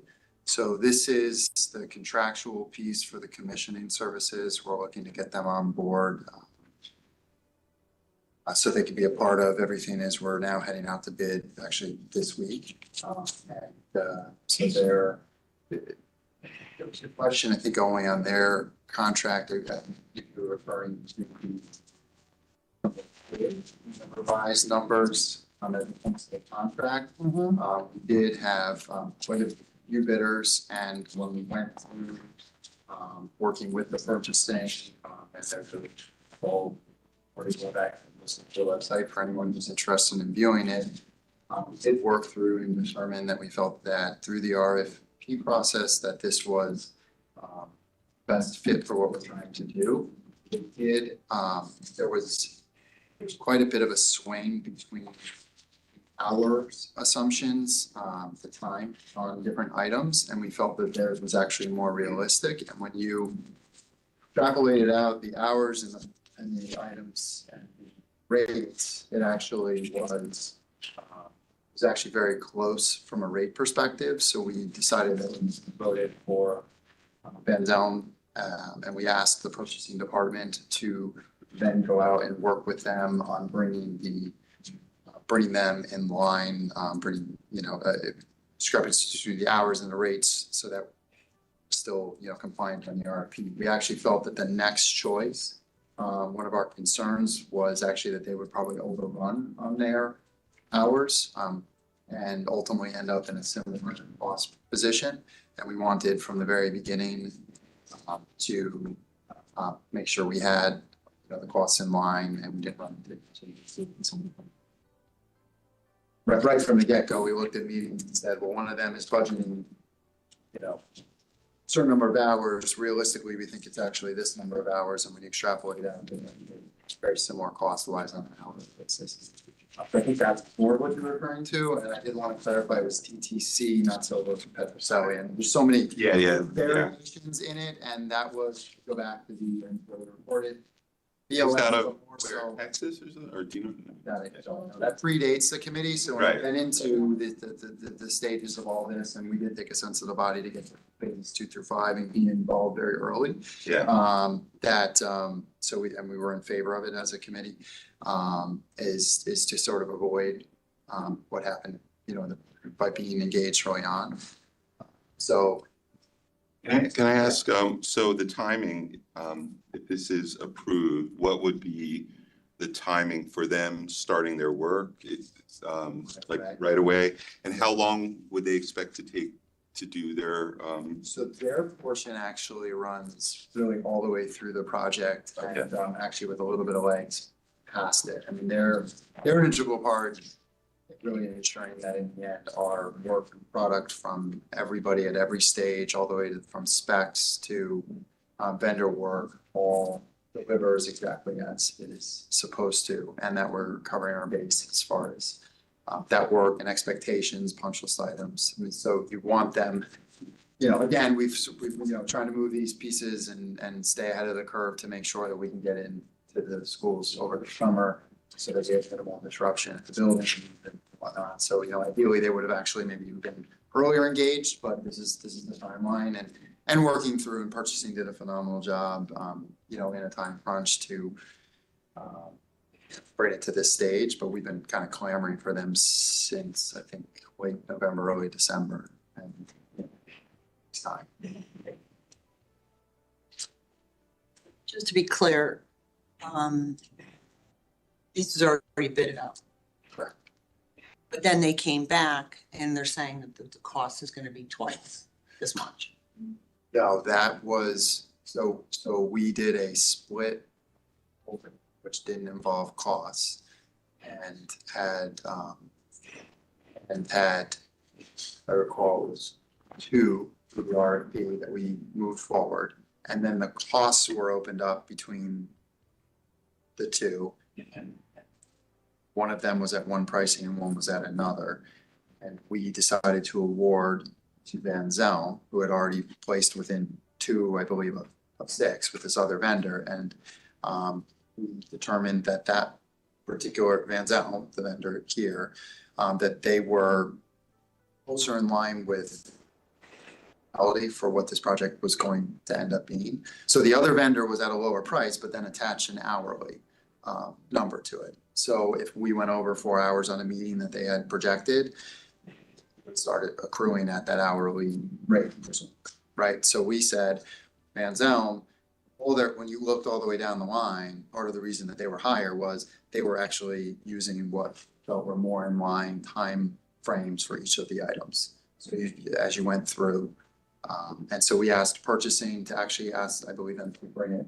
You know, they could, if there was a little bit of room downward, and I believe there was an adjustment in that direction, not upwards, and then award it to them. So, but is this the contract? Was this the bidder that told us one price and now is telling us? No, I think, so you're talking about, yeah, so to back up, so there's DTC who actually did the very, and I think we should be just cautious. Yes. They're a firm, they did business with the town, they've done quite a few things. And they were asked to do but I sort of worked. Prior to the building. Prior to the building committee, actually prior to even sort of the first iteration of funds, while they were doing other, they were brought in to look at a lot of items at a very high level. And at that very high level, they weren't asked, for instance, if there are mini split units, take them out and move it to fully indoor air quality spaces, right? They weren't asked to come in. If you looked at the per square footage per hour, you broke it down, it was, a couple $1,000s at best in the building. So you look at how much we pay when they go through and they, an engineer comes in and does a full sort of mid-level design of a building, how much we pay them and how many hours they spend trying to do that. It's night and day. And that was DTC. They're at this stage not involved in anything. There's no even really current plan at this point to engage them in that. They're not this particular. No, I'm aware of all that. Completely separate. I'm aware of all that. The back of the envelope, the big level stuff, and then as we get down, all I'm saying is that once we did realize, right, that the original costs have escalated so much that my feeling, and as I saw this kind of coming right in October-ish, like that this should potentially go back out to bid because of the increased cost. So that's what I would say. I'm not saying just the engineering piece. I think this whole project, and it should be really combed through to make sure that we're not just, fixing old systems, but if a system is so old, maybe we should replace it and that sort of thing. I think when you have, I'm speaking sort of as somebody who's, been part owner of an HVAC company for a long time. So all I'm saying is that you get different bidders at different prices, right? So you'll get a certain set of bidders if you have a $20,000 job as opposed to a $1 million job. It fluctuates. So the job increased costs may warrant going back to the purchasing to have it rebid, just to make sure that we're getting all the qualified people we need and in the best bang for our buck. I just want to make sure I know who all the players are. So DTC did an initial walkthrough before any of the building committee was formed. Then, I'm sorry, pre-COVID, all that. Then the building committee was formed. You brought in who to do the more detailed? Somebody from an architect went from 22 million to like 30. So we have PO companies. Right. From the they're doing the design piece, and then we have Colliers, project managers, and they're doing sort of the project management owner's rep piece. That's, and by the way, I just want to insert just quickly, that is a massive project for Colliers to handle.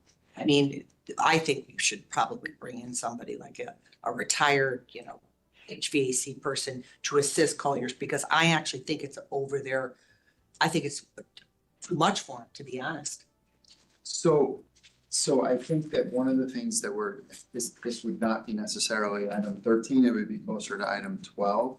But we are looking at, as we move towards phases 2 through 5, having the discussions of where we land with, same firms, multiple firms, and partially through purchasing through discussing with the companies, whether what everyone can handle on all those pieces. For the current piece, we have found that not to be an issue, but that's something that we're absolutely through 2 through 5 going to discuss across the board for everybody else. I would say that this particular item, the commissioning piece and adding in Zelm, will add a F and some of the items that you're discussing. And we also, and we have we're on a weekly schedule, and we maintain with only a handful of adjustments, a weekly schedule, and probably will continue to. They're WebEx and they're recorded, and all of the players are asked to be at, frankly, every single one of the meetings by default, along with central office purchasing. So we're trying to cover the bases there. I just want to make sure that, Yeah. So Van Zelm, they're not the ones who came up with the $36 million. No, there's no player tied to that. And Right, so I would note it was Gil Bain from their job costing piece. Has been a large portion of that. They have the estimators. They work estimates. So these guys are going to drill down. Well, and it is set to go out to bid this week. We've been waiting on a piece up at the state, because there's a piece where you can't go out to bid until they test. So here's your paper and then on some of the items. So we've been juggling. Well, what is the amount we're going out to bid on? Because I think that's changed dramatically, right? We've already approved the additional funding for this project. I think For phase 1. We're not slated at this stage with the bidding to exceed the modified amounts from the November, December, I don't know the Board of Selectmen date, but the December. What has it changed? What does it change from? What was it? Well, from the original allocation 2 years ago, the original bonding appropriation 2 years ago, roughly $16.5 million. Where are we now? That was the change, right? Was up by 16. It went from like 22 to. We're sitting around, please don't quote me without it in front of me the exact, but approximately 30 million. And we have the grant money loaded in. Right, but 39 million, but we're changing the charge to add more schools. In my view, that's gonna increase the cost dramatically. No, the $39 million is specifically tied.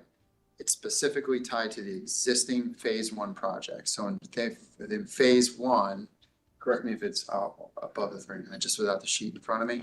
But we have 3 vestibules, 3 HVAC projects. We also have a roof project, right? On top of that, also which largely was already in motion, but we had the FITS RTU replacement, and I believe this charge included today adding, actually technically it's already been completed, it was minor, but it's a reimbursement piece, but the river field. That's all wrapped under where we are today.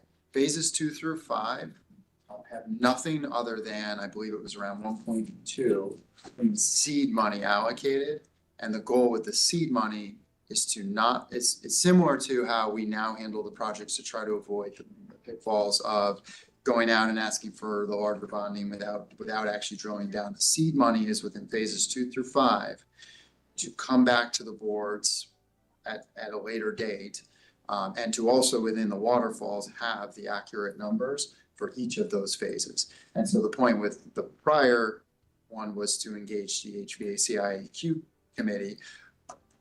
not even specifically tying all the vendors and all of the phases, but that this is the work. You have a committee, that's what the committee is focusing on. So roll that in for continuity. The theory would be that if a year or 2 or 3 you come back and said, I'm gonna do phase 2 next, that you've now got a committee that's already engaged and is very well versed and engaged in it. For item number 13, we're talking about funds that have already been approved. And we are simply asking the contractual piece to be set so we can bring the commissioning agent on. If this is for instance, the future projects, they actually would have been brought on in an earlier phase, but based upon the timelines of this project and getting all of these approvals. So we really would like to get them engaged as we're going out to bid, right? We don't want to start them not being engaged when we're actually moving to the next phase of the bid. Right, because I mean, as we know, right, I know, or we will know, or we will learn, does phase 1 trigger phase 2?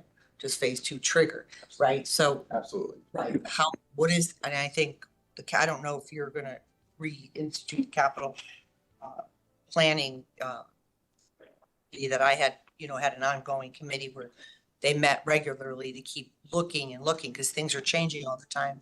And sometimes the decks need to be, because if this entire thing ends up blowing the roof, if it goes up to $200 million, right? That's a pretty serious discussion that I think. Absolutely. We all Very, need to very serious discussion. talking about, like, what is the Board of Ed gonna change, and how does that change the waterfall as opposed to the needs to other town needs or whatever, right? So that's all I'm saying. I think we need to be really careful about it. We need to watch it like a hawk, because it's big money. Well, I think for subsequent phases, having the seed money and getting a stronger costing out, will give us the information that we need. We're not gonna go back and re-litigate what we've been. No, I hear you. Right now, I think that this is important, having these services on. No, I think we can have the services. I just think it's really important that we keep a close eye on it. Agreed. Yeah, and I would add with that also, I couldn't agree as far as items that need to be addressed in 5, if we want to come to these buildings, and I said that, I think it's really grand on the competition piece. I look at it over a 50-year arc when I look at a project on term. Something like that, the buildings don't necessarily want to centerpiece continuous growth, partially having all the phases and, my own house, I got, I'll rip something, out if it's got a 2-year life, that's gonna cost more to come back later. You want to do it the right way when you're in there, and we're really trying to do it. Who else was on the committee? I can't remember. Rodney Van Dusen. Yeah, and then. Then so he was just the point. He'll sit, it's 3. So I just, as a, point of like sidebar, I mean, I know you're working now for the town, so is that like, David's being paid by the town now, and he's also on the building committee. Is that, I don't know if has anybody ever worked for the town and sat on a like board or commission? I don't know. No, it's her. Yeah. I don't remember. Just asking. I mean, this is a tough one to get someone to be on, because this is like a 14-year commitment. Especially on bodies like the RTM that we're on those bodies, and we're also employed. Yeah, teachers. There's no prohibition in the charter on somebody being on this particular building committee or any building committee and being employed for the town. So, and that's. So is Adam gonna be involved in this? So the purchasing department actually spends sometimes with both Adam and Lee. I'm on the call. Can I say something when that's the appropriate time? Yeah, Adam. I just wanted to add to, I hope maybe alleviate some of Brenda's concerns. Each of these contracts, whether it's with Van Zelm or Gilbane, Colliers, I believe, I don't want to overpromise, but I believe that we've written all of them so that they're only currently for phase 1. And let me rephrase that we can get out of them if we're unhappy with them. So that if we find ourselves in a position where we've lost faith in the contractor's ability to perform, we could go back out to bid for future phases. So I just wanted to add that. Thank you, Adam. Thanks, Ed. And I would say, and even just to parse that a bit, not necessarily capacity, which is a fair, they may be doing a great job in one and they may be doing another phase. But capacity on that front. Okay, all right. Thank you very much. Thank you, David. Any other comments from the public? Seeing none, all in favor say aye. Aye. Unanimous. Thank you, Angelus and David. Now we're back to item number 7, Sustainable Fairfield Task Force to hear, consider, and act on a memorandum of understanding between the town of Fairfield and Smart Power to manage and run the Power Smart Fairfield campaign as further described in the MOU. May I have a motion? So moved. Hi, Bob Wall, 277 Crestwood Road, Chair of Fairfield. And also employed by Smart Power, that's my colleague. Hi, Patrice Gillespie. I joined Smart Power in March of last year, but I've been involved in energy efficiency and renewable energy for 15 years, as long as I've been here. So this is a statewide program that is made possible by a grant from the U.S. Department of Energy. Smart Power is a member of a team that's led by Yale University and NYU. The purpose of the grant is to study the adoption of solar together with heat battery storage, with the latter as an emerging technology in the state. Fairfield is one of 6 towns chosen for the second round of this campaign. Previously did 6 other towns. We're currently working with Bridgeport, Greenwich, Mansfield, Southbury, and West Hartford. So we're simply asking for the town to enter into this MOU. We've spelled out what the expectations are from the town, which we've tried to keep rather minimal. And we've also set forth what Smart Power offers. To stress, this is free of charge to the town. And it's roughly a 20-week education and outreach campaign. The technology looks really cool. Looking at the website, and so these are installments in homes, right? Can you talk a little bit about? Yeah, this is aimed at the residential market, which now includes multifamily housing. And there are some multifamily projects, I know in Bridgeport, one in Portland, that moving forward with battery storage, so that's an exciting opportunity. But it's also aimed at people who already have solar and those that do not, and that are considering adding solar and storage independently. And it's part of an effort that it's in support of a state program that's co-administered by Connecticut Green Bank, UI, and Eversource. And under the program, people who enroll agree to sell some of the stored power in their systems back to the grid. So on those peak days, particularly in summer, the grid doesn't have to turn on dirty peaker plants. That results in cleaner air, cheaper costs for all ratepayers. So if the batteries are sort of full to capacity, the excess goes back into the grid? How does that work?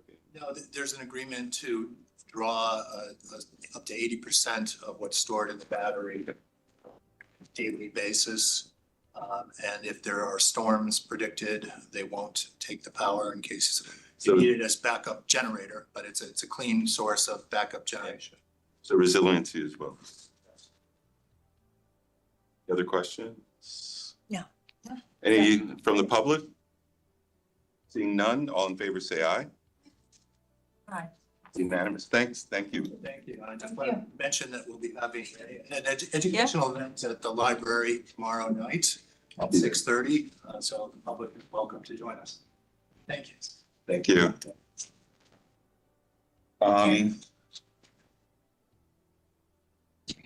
So I would like to make an amendment to item number 8. So item number 8, I received received a call, or Mark Barnhart mentioned to me that Grow America was a company he wanted to enter into a contract with. It's a not-for-profit that provides advice to municipalities. I don't know if they're unique, but they're somewhat unique in that I think they only work on the municipality side as opposed to both sides, providing tax advice and other advice on municipal redevelopment projects. I informed Mr. Barnhart that my son works for Grow America, my son John, proud Fairfield Ludlow graduate, that I didn't feel terribly comfortable unless there was agreement all around, but Mr. Barnhart put it out to bid. He got 2 additional bids from Goldman and York, Grow and BFJ Planning, and they're significantly more expensive than Grow America, but I believe it makes sense, and I know that you had a conversation. I don't want anyone to feel uncomfortable about this. This makes no difference to me one way or the other, and it may not, because my son works there, it may not make sense to have him, a firm in which he works, do this work. So I'm going to make an amendment to change the agreement to the next highest bidder, which is BFJ Planning. So this would read, to hear, consider, and act on authorizing the town of Fairfield's Director of Community and Economic Development to enter into an agreement with BFJ Planning, provide a benefit cost analysis for a proposed tax abatement program as authorized under Connecticut General Statute, Section 8-215, to facilitate the creation of additional below market rate units for a total fee not to exceed, and the new number would be $15,000. With funding to be provided through budget account number 010-01350-53200. May I have a motion? So moved. Second. Any comment? All in favor? All in favor, say aye. Yeah. All in All in favor? favor? Yes. Okay, so we have an amended, do I need to read it again, or is that okay? Should I read No, you don't. Okay, so I'll waive the reading for the amended, Mr. Barnhart. Oh, may I have a motion to discuss the item as amended? Okay, Second. thank you. For the record, Mark Barnhart, Director of Community Economic Development for the town of Fairfield. Just very briefly, this is really to authorize my office to enter into a contract with BFG Planning to provide real estate advisory services to both my office and tax assessor to structure a tax abatement program for your consideration eventually. The purpose of which is to facilitate the provision of additional affordable housing here in town. As you know, we have an inclusionary zoning regulation that requires developers to provide a certain level of affordable housing. Developments, we've actually entered into conversations with several to determine their interest in participating in a program that would encourage them to go beyond that, provide for more affordable units and a deeper targeted levels of affordability to lower income households. The purpose of which is obviously to create more affordable units, as well as to increase the number of points towards a future moratorium. So this would simply advise our office through contractual services. And as indicated, we have 3 very capable and qualified firms. This is professional services. You're not required to take the lowest bid. There's a determination in terms of value for those that more offers best bang for the buck, if you will. I do appreciate Mr. Berman's statement. I didn't realize that his son was there when I first solicited. I've worked with Grow America and NDC before, so I asked your. I'm very excited about this, mainly because you're some good work. You're getting close to a moratorium on 8-30G, but as we know, 4 years is not a long period of time, and we really need to start working towards our next moratorium.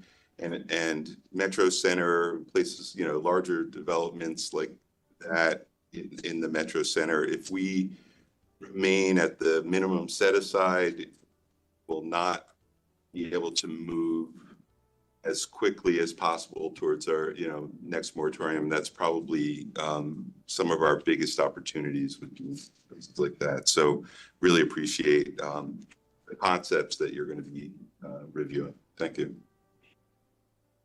And I just want to say, Mark is, again, I've said it before and I'll say it again, Mark wears a lot of hats and he should get double pay because he's the community and economic development. He's like the housing guy.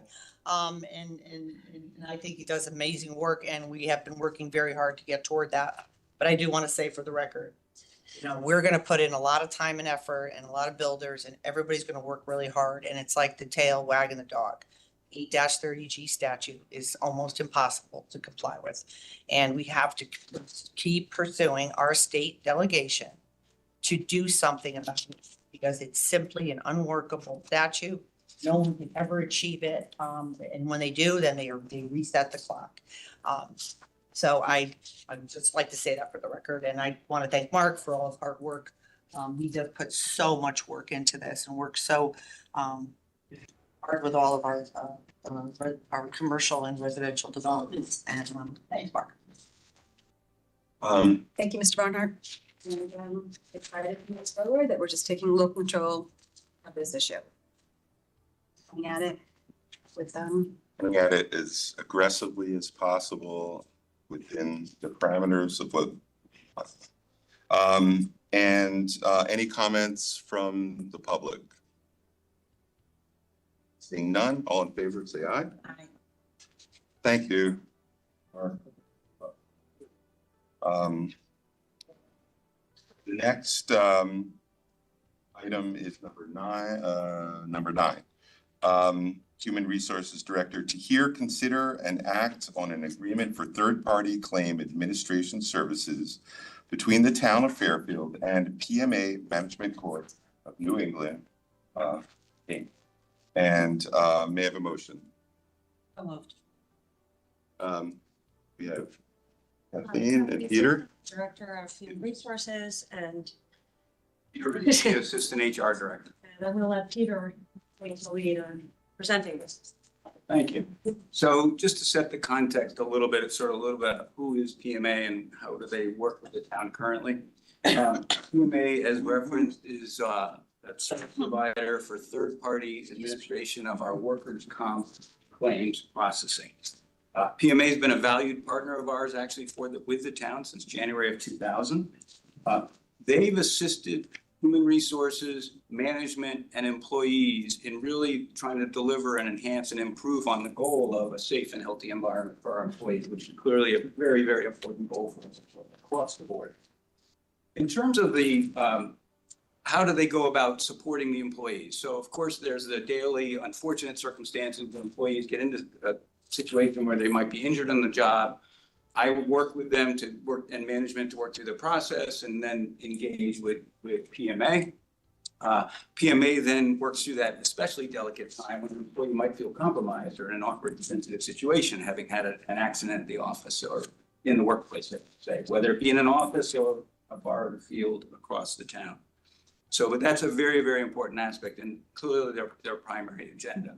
But the other aspects of what they do is not just the reactive, but the proactive. And that's also equally, if sometimes even most important, because they're trying to mitigate risk before it even happens. And so they've been invaluable to do some things to get the messaging out and to help reinforce some of the critical aspects of OSHA, which are requirements, but also just how to operate in a safe way within the environment. And so they've done things like co-facilitated with us consultations with Connecticut OSHA in 3 different primary areas where we have our risk. Workers' comp and injured employees. It would be our police, fire, and DPW. They co-facilitate annual refresher training on OSHA requirements for the DPW environment, where they're constantly working in different types of areas that are very much OSHA governed and requirements. They've assisted us with OSHA compliance reporting and so on. So it's not just the important aspect of working with the employees, but also just want to reinforce how they're helping us to be proactive. And it's more about what we can do to mitigate that risk and minimize the accidents in the workplace, or that may be, versus necessarily having to handle it in the moment, which they're very careful and delicate as they work through that process. So, thank you. Thank you, Peter. Any questions? Any from the public? Seeing none, all in favor, say aye. Aye. Unanimous. Thank you for waiting. Thank you very much. Thank you.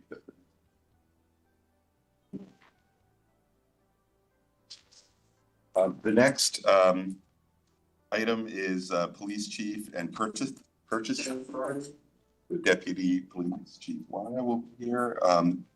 You can here consider an act on a services agreement between Power DMS, Power FTO Inc., and the Town of Fairfield Police Department for services and subscriptions for the periods of February 14th, 2024 through February 13th, 2025.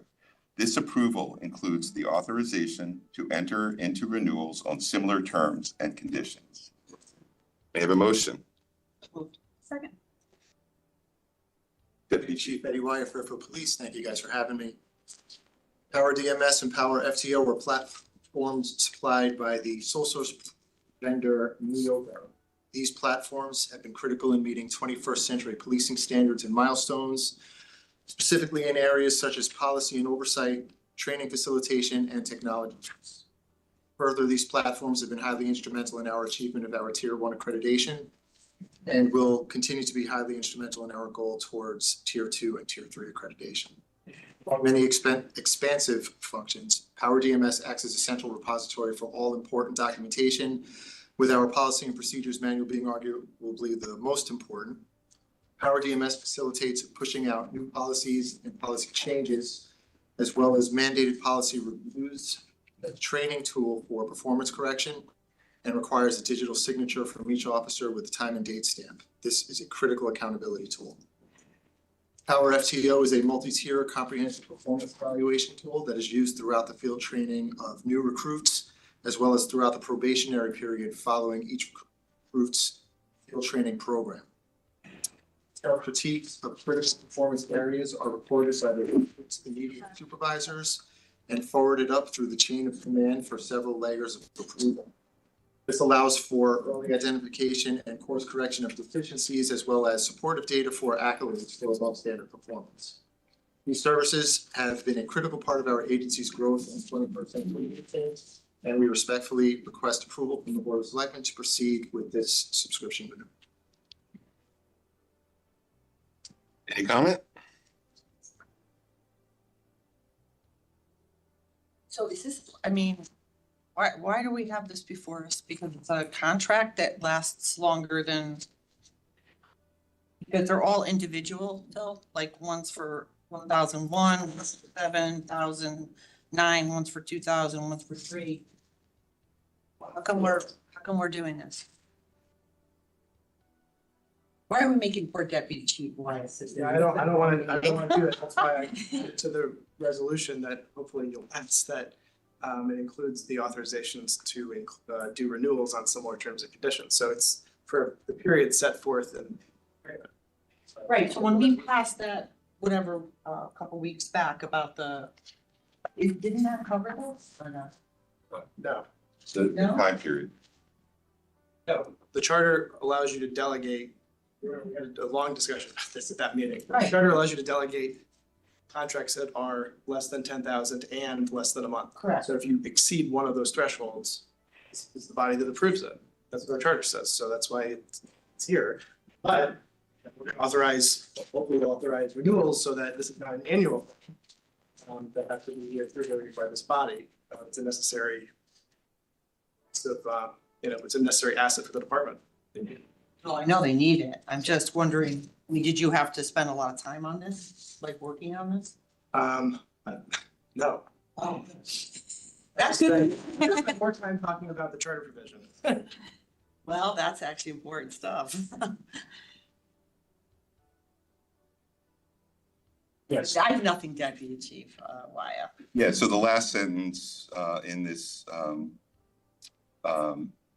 item says this approval includes the authorization to enter into renewals on similar terms and conditions. So hopefully we'll pass this, and these items, we won't have to vote on these again on similar terms and conditions, but I'm glad to, know what we're funding. So this gives us an opportunity to hear what we're spending money on, and I don't need to hear it again. So, any other comments? No. No, I agree, just learning about it, Yeah. it's valuable as well. Any comments from the public? Seeing none, all in favor say aye. Aye. All right, unanimous. Thank you so much, Deputy Chief. Good to see you. See you. I'm sure, would the board be amenable to doing items 11(1) through 8 together? 11 through 8. All right, 11, what do you mean? Together? Oh, yeah. Not voting on one An item, yeah. Yeah. Yes. Yes. And I waive the reads. You waive the reading? Okay. So all in favor say aye. Or no, I mean, motion, yeah. Just want to say Scott loves May I have a motion? library. Motion? Motion. Seconded. Seconded. Scott, it's here. So do you want me to go through the list? Why don't you talk about, I think you should talk about. The first is for, in addition to Cersei Dynex, this is a part of our integrated library system. It's basically the software for managing loaned material and reporting. The full agreement is included in the packet, and the cost for this software is appropriated in the current fiscal budget. This would be an annual renewal, and it would come out of the budget line, library systems and services, and it is approved by IT. Dave knows about it. The second is a contract with Sterling Brandworks. It's actually 3. These contracts are for redesigning our website and any subsequent work related to that project, and the trustees will underwrite this. This will be for the term of 1 year. The third is Rosen Digital. This is for a teen health and wellness database for young adults. The cost of this software is appropriated for this fiscal year. It's an annual renewal, and it's from the budget line for library materials. Then there's Morningstar. This is a public-facing financial database for adults. The cost for this software is appropriated for this fiscal year. It's an annual renewal, and it comes out of the budget line for library materials. SMS is software license for web-based visit counting hardware for our art gallery. The Friends will actually underwrite the cost of this product, and it's an annual renewal. Then there is SendSource, software license for the web-based interface for our visitor monitoring hardware. The cost for this software is appropriated for this fiscal year. It's an annual renewal, and this will come out of the budget line, maintenance and repair. Then we have Glowforge. This is the software license for the equipment and the makerspace for our Glowforge. The cost of this software is appropriated for this fiscal year. It is an annual term, and this actually comes out of our budget line library programming. Last but not least, Team Software Solutions. PWB is the product. It's the security software to lock down our public kiosks, so where people do the card catalog and reserve rooms. The cost for this software is appropriated for this fiscal year. It's an annual renewal, and this comes out of the budget line library systems and services, and it is IT approved. May I ask a question of the town attorney?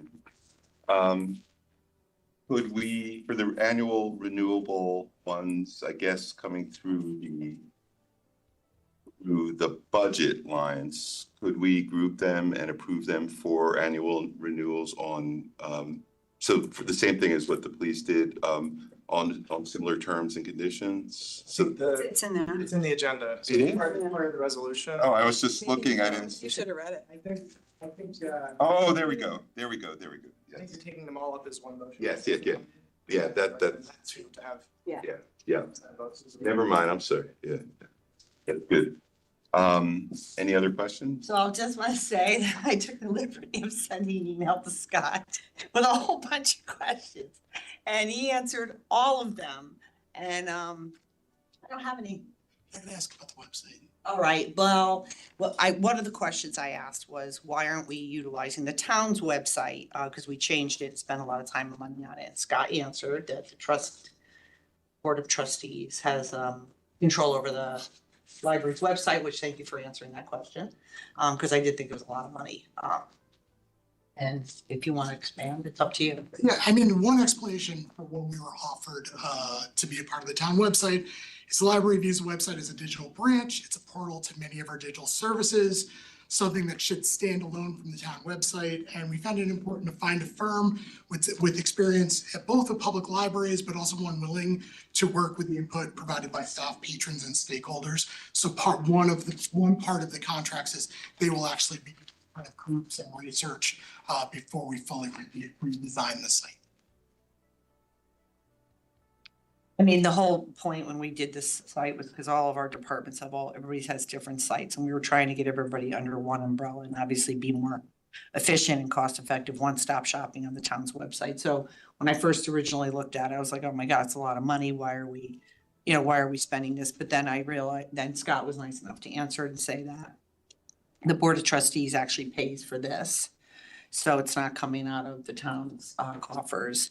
And they want a different sort of way of doing it, and that's in their purview as the governing board of the library. So I was satisfied with that. Well, and I think just having spent a lot of time on the library website, just in terms of downloading books to my Kindle, I think it just provides a different service than residents would need when accessing the town website for information. I had sort of a quick question about the financial database for adults. Can you just tell, just for the public's sake, in terms of like? It's one of a multitude of databases that we provide to the public that provide services one way or another. Again, we're not just about books, we're about providing information. So I can't speak exactly. Well, just in terms of Morningstar. the service, I think that very often maybe residents may not appreciate all the services in our public libraries.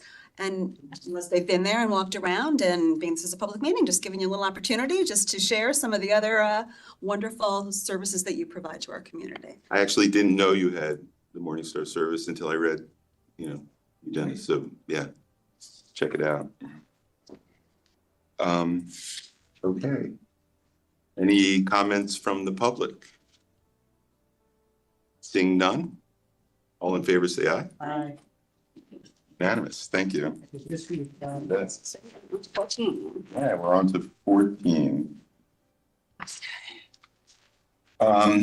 So purchasing authority, to hear, consider, and act on authorizing, thank you, Scott. Thank you. To hear, consider, and act on authorizing the purchase authority to enter into the proposed contract with Wright Pierce to provide all engineering services necessary for bid package development for cleaning and repairs of the secondary digester at the Water Pollution Control Facility as detailed in the Wright Pierce proposal dated December 8th, 2023, for an amount not to exceed $33,500. Funding for this contract is available in account 1301-3010-53200, fees and professional services. May I have a motion? Can I have a second?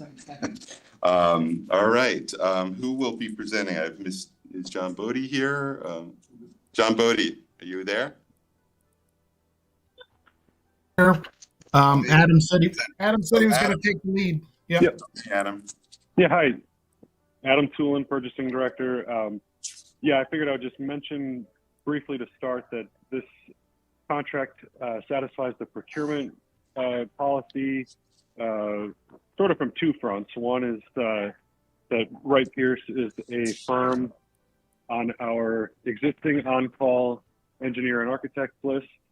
And then also just as an opportunity to mention, we have a new town purchasing policy that's in effect.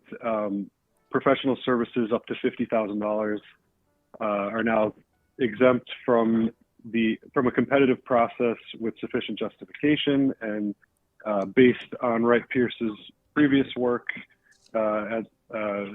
similar to this, we felt that was sufficient justification. So if Mr. Bodie would like to speak more specifically to what they'll be doing, that's fine. But I just wanted to address that this contract does satisfy the procurement policy.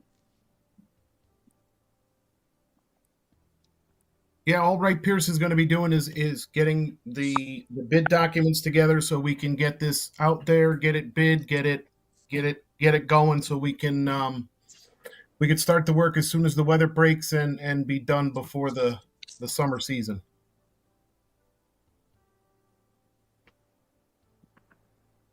So, Mr. Bodie, what are the odds that the neighborhood is going to be suffering with the smell, or is this much lower risk? Much lower risk. It's called a digester. It's basically a holding tank. So there will not be anything near what we had previously. The sludge that does carry over into this tank will be diverted to a temporary tank. It will all be sealed. It's not going to permeate into the air. We have spoken to the odor control people that we brought in for the original problem, and we will be putting a little supplemental stuff around the equipment that'll be outside when they are cleaning. And there's no, since it's not a digester really, there's no sort of reconstitution of, microbes or anything like that, right? No, this it's already gone through the digestion process, and it's a holding tank just to draw out of and get rid of what, like we are doing right now. So there's really no change of operation. It's just diverting from this tank to a temporary tank, cleaning it out, fixing the few. Well, we don't know what the issues are yet. We won't know until it's empty, but then we will fix those issues, get it back online, and be done with it. Great, that's awesome. Any questions? So John, this is the smaller digester? The smaller? It's basically the same size. It's the secondary, right? Yeah, it's second. It's a holding tank. There's no heat. There's no mixing. Everything is already done by the time it gets there. It's just a vessel to hold it till we process it through the compost. Yep. I mean, obviously, yeah. Need to keep maintenance of the issue. Can I ask some other? You can ask whatever you want. So I want to ask you. So what I want to ask is who is signing off? Like, maybe the town attorney can answer this question. Who is authorized, for example, Bill, to sign off on like this stuff? Is it with Wright Pierce? Is it the first selectman? Is it the board of selectmen? Like, who should be signing off on this stuff? When you say signing off, you mean Like signing approving the contract or actually executing the contract? Right. Well, which one? With Wright Pierce. Which one?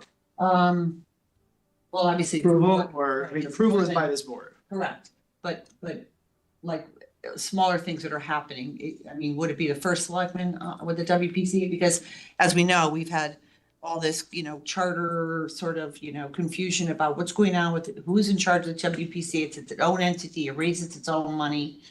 But for example, is the first selectman authorized to? I think to answer the question as to this item, the party to the contract is the town. Mhm.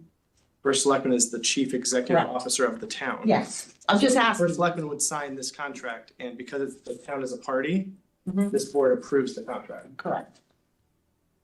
Thank you. So can I just ask you, not Bill? So as you know, we had, the town, when I was here, partnered with the WPCA to fund an audit of because of what happened with the digester and all of the issues and the back and forth, like who's in charge. And then we had, uncovered that it was supposed to be cleaned years ago and then it wasn't, it was appropriated. But when we did that audit, right before I left, I got to read the draft report, for example. And I know that you're on the, Christine, are on the committee now, or commission. So in that report, it signified that we should have a manager of the entire, which I actually thought before the report even started, but because it is a big organization and it's costs a lot of money. So when are we gonna expect to see that final? Is that a better question for you, Christine, maybe? Because you're on it, or Bill? do you It's know? probably better for me. Okay. And I'm not sure if you know this, but you know, my view and the view of our town attorney was that the town can play a much bigger role than I think, you know, that the town attorney under you sort of indicated to in an email to residents and to the WPCA. So it is our intention to be heavily involved in the management of WPCA, and that it is our intention to hire a manager. And you know, Bucky Marsilio's here; he could speak to that. But ideally, there would be a manager, you know, over that. And so, also regarding that report, I have read it. It definitely highlights a lot of things that need to get done, a lot of investments that need to be made. And we've given our HR director, who's not here, but because the consultants didn't talk to HR, there were some issues in the report relating to structure that she wanted to address, and I believe she just finished that up. So we're going to be posting both reports, the facilities report and the operational report, with her commentary on top of it, because we really didn't want, or you know, she was worried that people would read it and think we should do X, Y, Z, whereas the consultants probably didn't really understand, you know, all of the nuances about what we actually can do. So she addressed from an HR perspective what we can do. So that'll come out. Actually, I'd like to get it out tonight if I can get a hold of her, or tomorrow. Yeah. No, that's great, and I'm glad to hear that, because, you know, I had saw that in the draft, and obviously you don't release it until the draft's done, but it's been a while. having a manager of the whole facility who, you know, is in charge of, you know, finance, the budget, and the making sure everybody's doing what they're supposed to be doing. I think It's important. And we that's have, really good to hear. you know, we have an acting DPW head who knows a lot about this stuff, but he's got a lot to manage, and it really does require somebody underneath him to oversee the, you know, make sure that we're carrying out the plan now, which is going to require significant investment. And that's great. And you know, I just want to say for the record, I don't know what you're doing with your budget yet, but I would support obviously that ad because I think that's very valuable. Well, thank you. I appreciate the update. All right. Any comments from the public? Seeing none, all in favor say aye. Aye. All right, unanimous. What's next? That's why you're still here.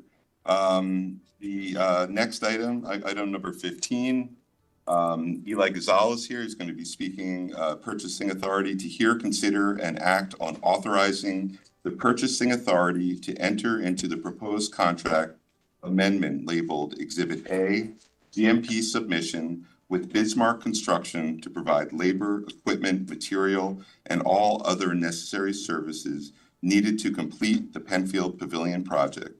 Exhibit A is an addition to the original A-133 contract previously approved by the Board of Selectmen. May I have a motion?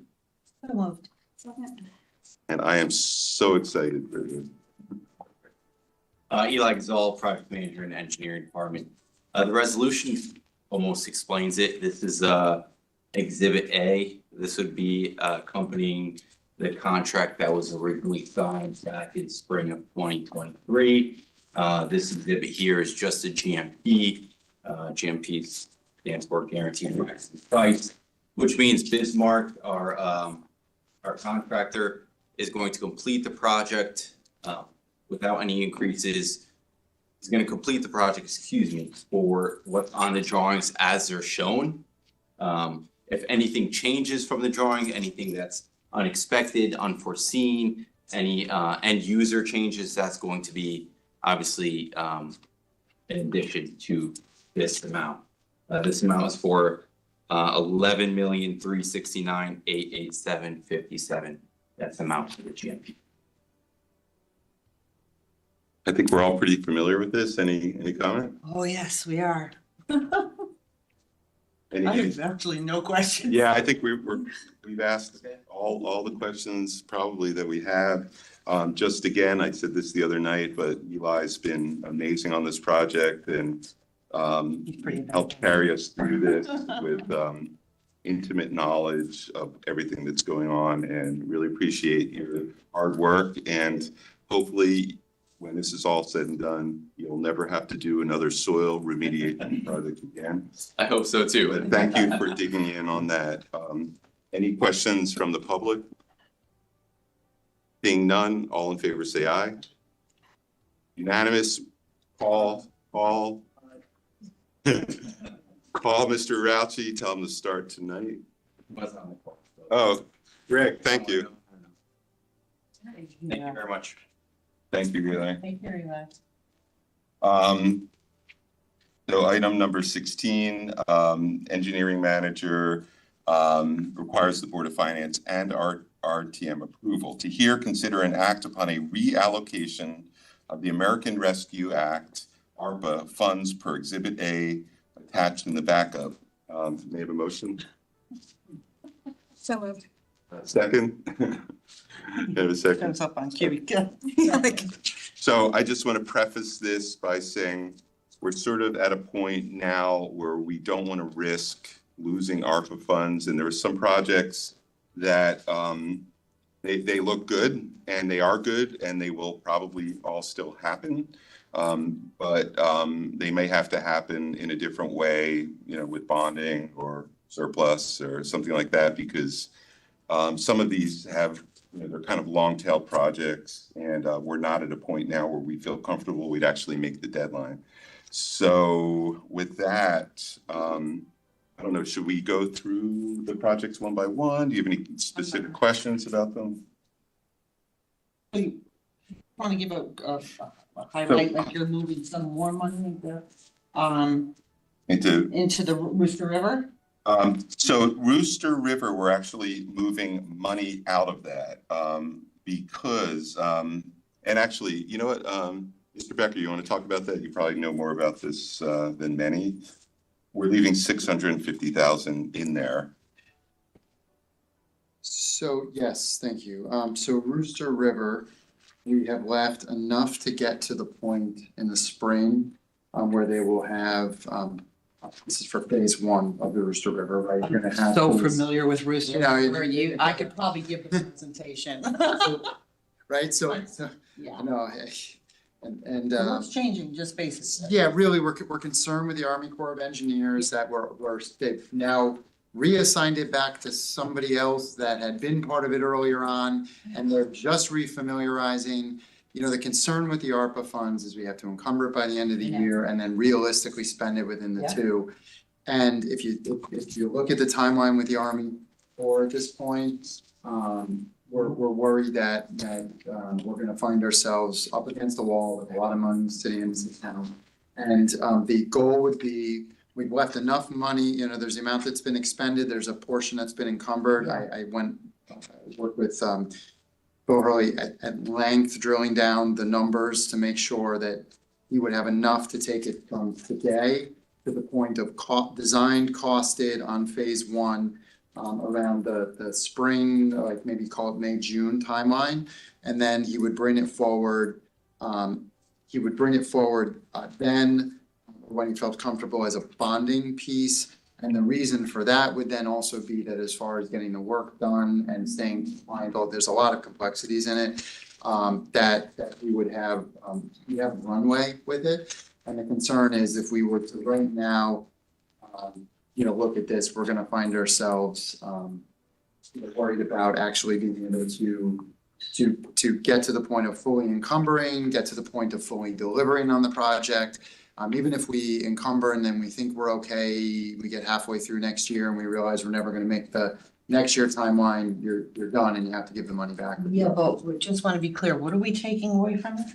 2.5? So we're taking away, so we're using, so he's already spent there's 405 out of this line, which I believe was tied to a land piece. And Bill Avenue. yeah, and we're leaving a total of 650 in, which gets him to that design and costing phase. Okay. And it also includes enough money that if they want, there's a component tied to phase 2, which is coming up. Yeah. Where they're gonna want us, where they actually want us to go and pay for a study on the sediment. It leaves enough money to either fully do the study or at least get it started. So there's enough money in there for that, which obviously is tied to that grant piece. So can I ask Bill? Yeah. So what's going on with the Army Corps of Engineers? I mean, I know we had a lot of trouble with the state and DEP permitting and the turnover at the department, but what's going on with the Army? Well, with the Army Corps, as Bill or David had mentioned, they have assigned the original person who was looking at the project. We still expect to get the permit in the next month or two. But one never knows. If they have a list of comments, then we have to go back to the engineers. They have to address those comments and then go in. But with the extensive permitting and all the comments that we had from our own Connecticut DEP, I don't know how many, I don't think there'll be too many different comments. I mean, as I said, this was 4 or 5 different permits that we had to do. We've already redid the design instead of 100-year to 1,000-year storm. Right. We had to go through getting wetland mitigation plans and all that as well. And so we're just really waiting for the Army Corps of Engineers for that. And then But what I'm confused about though is because you have to say you're spending it by 24, but you don't have to spend it till 26. You have to encumber it. Encumber it, right? So here's my fear, right? I trust Bill. He's been working on Rooster River forever. This is the first time in the history we've ever put real money toward Rooster River. And those people are getting bombed out like crazy. And I just don't want to take a chance of taking money away from them when we still have some time. And then somebody saying, well, we've got to spend something else, so we're not going to give Rooster River their money, or we're not going to complete it. Like, I don't want to expose. Yeah, I mean, this them to that. is going to go into the capital plan. This will have to be bonded. I know, but things have been in the capital plan. I mean, Rooster River was in the capital plan for 20 years and no one spent a dime on it. Yeah, I'm with you though, 100%. This has to get funded. But, it took 18 months for the Army Corps of Engineers to get back to us and tell us that they're reassigning it. So, and we haven't even got. I mean, I think we've had people cautious about taking this money away just now. I mean, could we just wait maybe a little? Because they still have till 26 to expend. And I don't want to throw Rooster River back into the capital plan where there's, hundreds of millions of dollars for WPCA and everything else. And then Rooster River becomes, the. Yeah, I agree with you. It's urgent and I think we have to commit to doing it. But it's not like the money would go to someplace that we wouldn't spend it anyway. So, Yeah, but we're not sort of out. Well, we don't, I don't think we have that much. Well, we have time, but not a lot of time because we're not going to know. We don't have till 2026 because encumbering is going to require going out to bid. That's correct. And so I don't see how we need to get our comments back from Army Corps of Engineers, which could take a very long time. And then we have to go out to bid and then we can encumber, it. So it just seems really unlikely. So how much exactly are we taking away from them? 2 million. And, we're putting it into most of it's going into paving and Perry's Green. I mean, these are things that we have to do. We're not moving things into any categories that we wouldn't be spending the money on anyway. I have to tell you, this is making me very nervous. I mean, we already appropriated money from ARPA into paving. We have the paving plan, put paving in the operating budget. Rooster River, I mean, I don't think we're at that tipping point yet where we have to take money from Rooster River.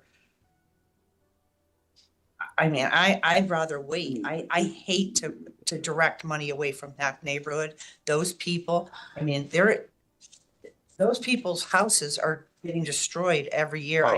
I think we all understand that, and we're going to spend the money. So just wait a little and see if we get back comments before pulling this money. Cause like government, you know how government is, oh, we're gonna take your money and we'll see you next, we'll give it to you later, and then they don't give it to you. And then some other priority project comes up, and that's what happened in Rooster River for so many years. I mean, we could move it back as well, because we're not going to spend all that on paving before the end of the year, but at least it would be there. I think that would be helpful to hear, just being that it is being moved to paving, what your timeline is for.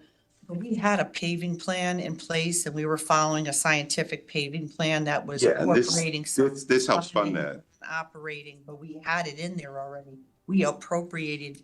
No, it was in there for this year, but not for next year. Right, it should be in the operating budget, because that's what the Board of Finance talked about for so many hours, I can't even tell you. Yeah. But I just caution, I mean, I'll tell you the truth, I cannot support taking a dime away from Rooster River until it's at the last second. Well, I think that the problem is that if we leave it with Rooster River and it gets to the last second, we may not be able to spend it on something else. That's just necessarily mean the last second, but I mean, when they say the Army Corps comes back and says, you know what, it's gonna be forever, we've exhausted our influence, asking Senator Himes and Senator Blumenthal and Congressman Himes to assist us. I get very uncomfortable taking anything away from those people, and that project.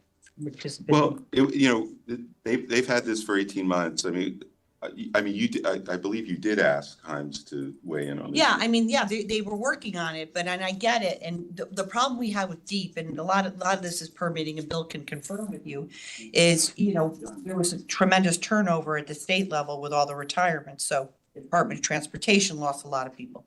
The Department of Environmental Protection lost. That's why we got delayed in the sites, because all the people who were fill pile and everything all left. And we had to start over. So there was a lot of, retirements, but I still just feel super uncomfortable. Right now, today, January, taking money away from Rooster River to pay for paving, I would rather wait. I mean, we could do this, when is the Army car supposed to come back, Bill?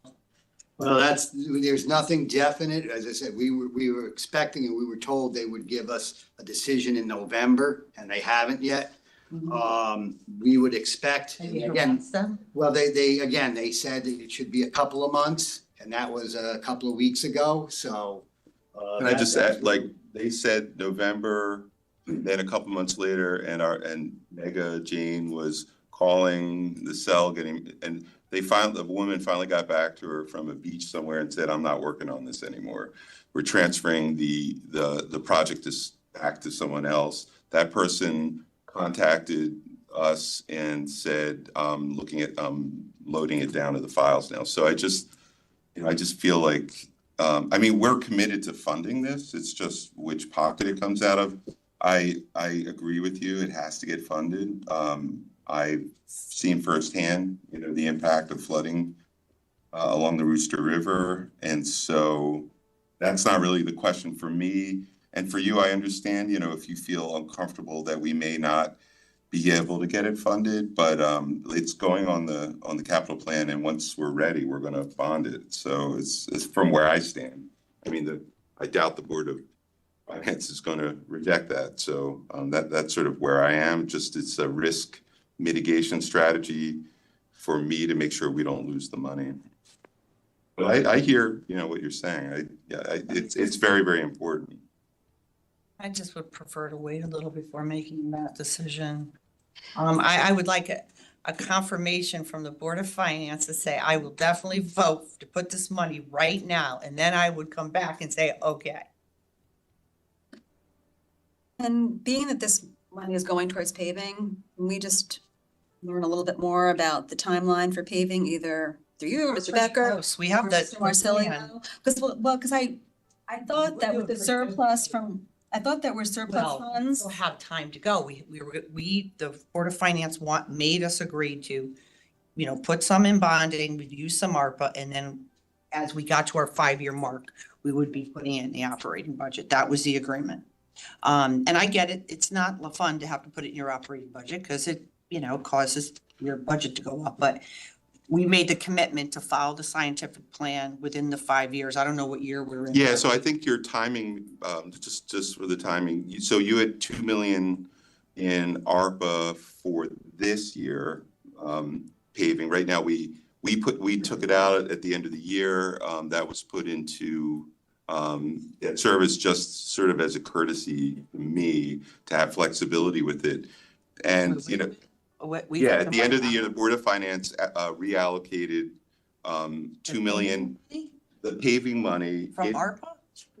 From ARPA into debts from surplus. From surplus, I'm sorry. Okay, From surplus into debt service. And at the time,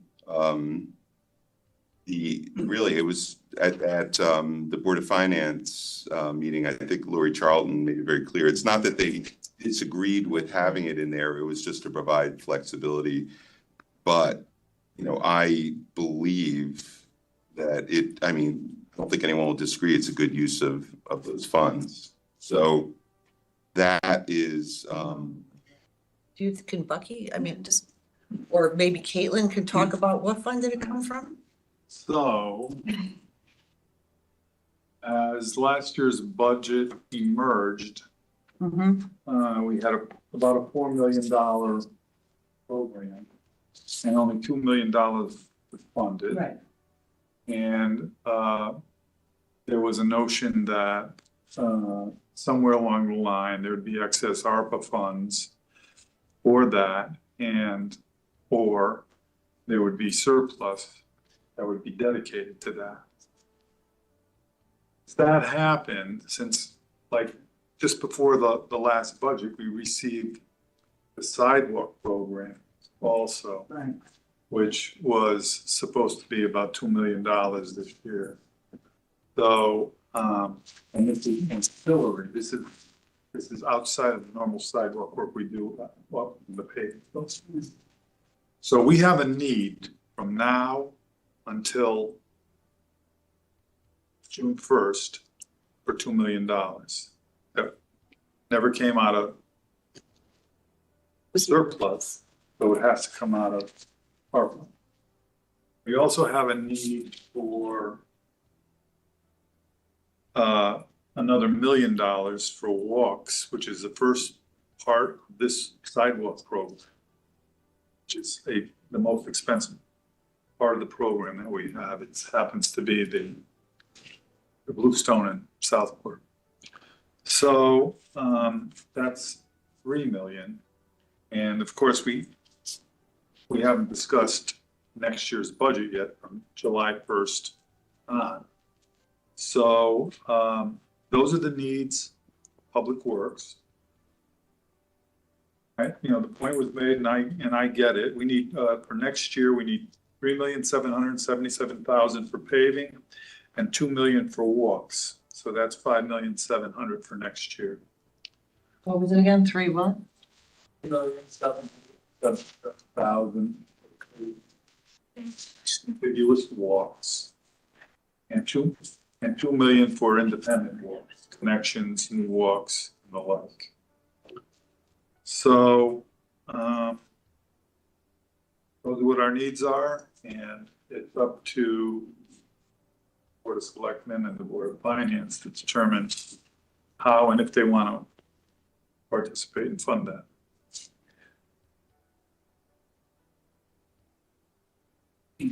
Yeah.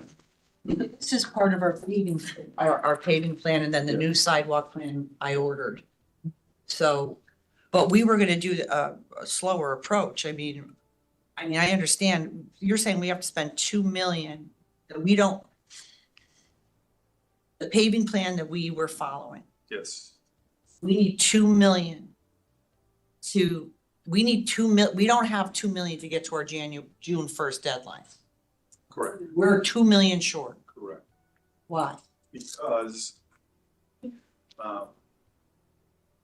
the idea was that there would be 2 million available in either ARPA or in surplus. And last year's budget, no matter where you look, there's only 2 million. And the There was proposal surplus. 4 million. There was surplus. Well, that surplus has not been dedicated to the program. So it wasn't budgeted for, 4 million should have been budgeted for last year and only 2 million was budgeted for. And the assumption was that that was a safe move because there would be surplus that you could use towards paving. And the Board of Finance decided to go in a different direction. So here we are, $3 million short to get to our target by the end of June. So you're looking for additional 5 million for paving. So what I'm hearing is 3 million of that is immediate, that if we approve this, you could probably get to work tomorrow or go out, like this work could start on that. Go out to Well, bid. higher, it's been 7.7 plus 2 with the other piece of sidewalks. So- And then for next year, Just up until June. Let me just finish this thought in terms of possibly putting funds on hold for Rooster River. To Ms. Kupchak's point of not feeling comfortable pulling that away. Could we keep it there for however, 6 months, 5 months, and still move forward with paving? And then it would really mean having to come back before this board to reallocate. I hear everybody in this in terms of wanting to make sure this money gets spent. Appreciate the concerns about this ARPA money is a known quantity. We have this money for Rooster River, so we don't necessarily have to go for the approvals. It's already allocated, approved by the other town boards already. Trying to find a middle ground where everybody. She make a very good point right now, but now what I'm starting to see happen here is we have had consistent surpluses. And that 2 million was supposed to go to paving. And the Board of Finance made a decision to put it back in instead of paying for the paving. And it feels like it's, paying Paul to rob Peter. So now we're saying, well, we put 2 million in surplus and we're gonna take Rooster River's money and give it to paving. And to me, that doesn't seem right. Debt service, listen. This money is going to be spent, there's 1.4 million that we weren't expecting for Penfield Pavilion. Well, there's a lot. The air conditioning's going through the roof, but. There's, I don't know, man, 3.7 million in paving and just sidewalk repair. $1 million for Bluestone sidewalks in Southport, and then another 2 million for new sidewalks. You're talking, it's a lot of money. And I just feel like, listen, I love paving. We did a lot of paving. I think we were on the right track. I think the sidewalk study is amazing and important. And we started doing work on it, but I'll tell you, I do not feel comfortable giving anything away from Rooster River. I cringe at it. but you agree that, it was really a paving plan done under your administration. You agree it needs to be funded, right? No, I did, but I didn't think that the Board of Finance was gonna take money and put it into debt service when it was supposed to be going toward paving. Well, we didn't know. That's not. Gonna be a surplus, we just didn't budget for. We've had a surplus every single year. We got lucky with a lot of surpluses, but it just rubs me the wrong way. It really does. Well, it's, to me, the headline is like, well, money taken for Bluestone and Southport while people in Tungus Hill are getting bombed out. It's not. I think it's important to realize that even if we leave this money there, no work is being done. I think that's really the concern, right? We're holding this money and it sounds like we don't have the approvals needed to move forward. I feel like this is the Board of Finance's responsibility to take that money back out where they put it and put it into paving. And that we shouldn't be being put in a position to take the money away from Rooster River that was already approved by 3 boards and everybody had hundreds of hours of discussion. And we did more presentations than you could shake a stick at about the need. And I just don't think this is a good idea. Well, I mean, the people around the Rooster River, I don't think they want it to get done. I don't think they care if it comes from ARPA or bonding. But right now, what we're saying is we have a known source that's dedicated for that neighborhood, for those people who are getting flooded, and we're gonna take it away and put it toward paving and bluestone sidewalks and hope that somebody approves the 2.5 million. And I'll tell you right now, I don't like it, and I don't think they would like it either. I think you need a commitment from the Board of Finance to say they're gonna give us the 2.5 million back. And they, and everybody agrees before I'm willing to take any money from the Rooster River people. I just can't, I can't do it. Okay. Okay. So that, I mean, do we move on? Any other? I mean, personally, I understand how important it is, absolutely, and it's going to happen as soon as it's ready. It's my faith in in the probability that this is going to happen anytime soon is pretty low. Of course, they could pull an all-nighter at Army Corps of Engineers and get comments back to us, but. Well, we could have our federal delegation call them and harass them. Oh, you did though. We did, but you know what? The squeaky wheel gets the oil. So when you keep squeaking and, you squeak to Himes and you call Senator Blumenthal like once a week and say, hey, or text them and say, hey, Rooster River, Army Corps, maybe the wheel starts moving. How you were expecting an answer within a year, right, Bill? Oh, originally, yes. And so a year would have been June of this. No, a year, it would have been this past November is when we were. Not that far off, right? Oh, okay. I don't want to give up on them.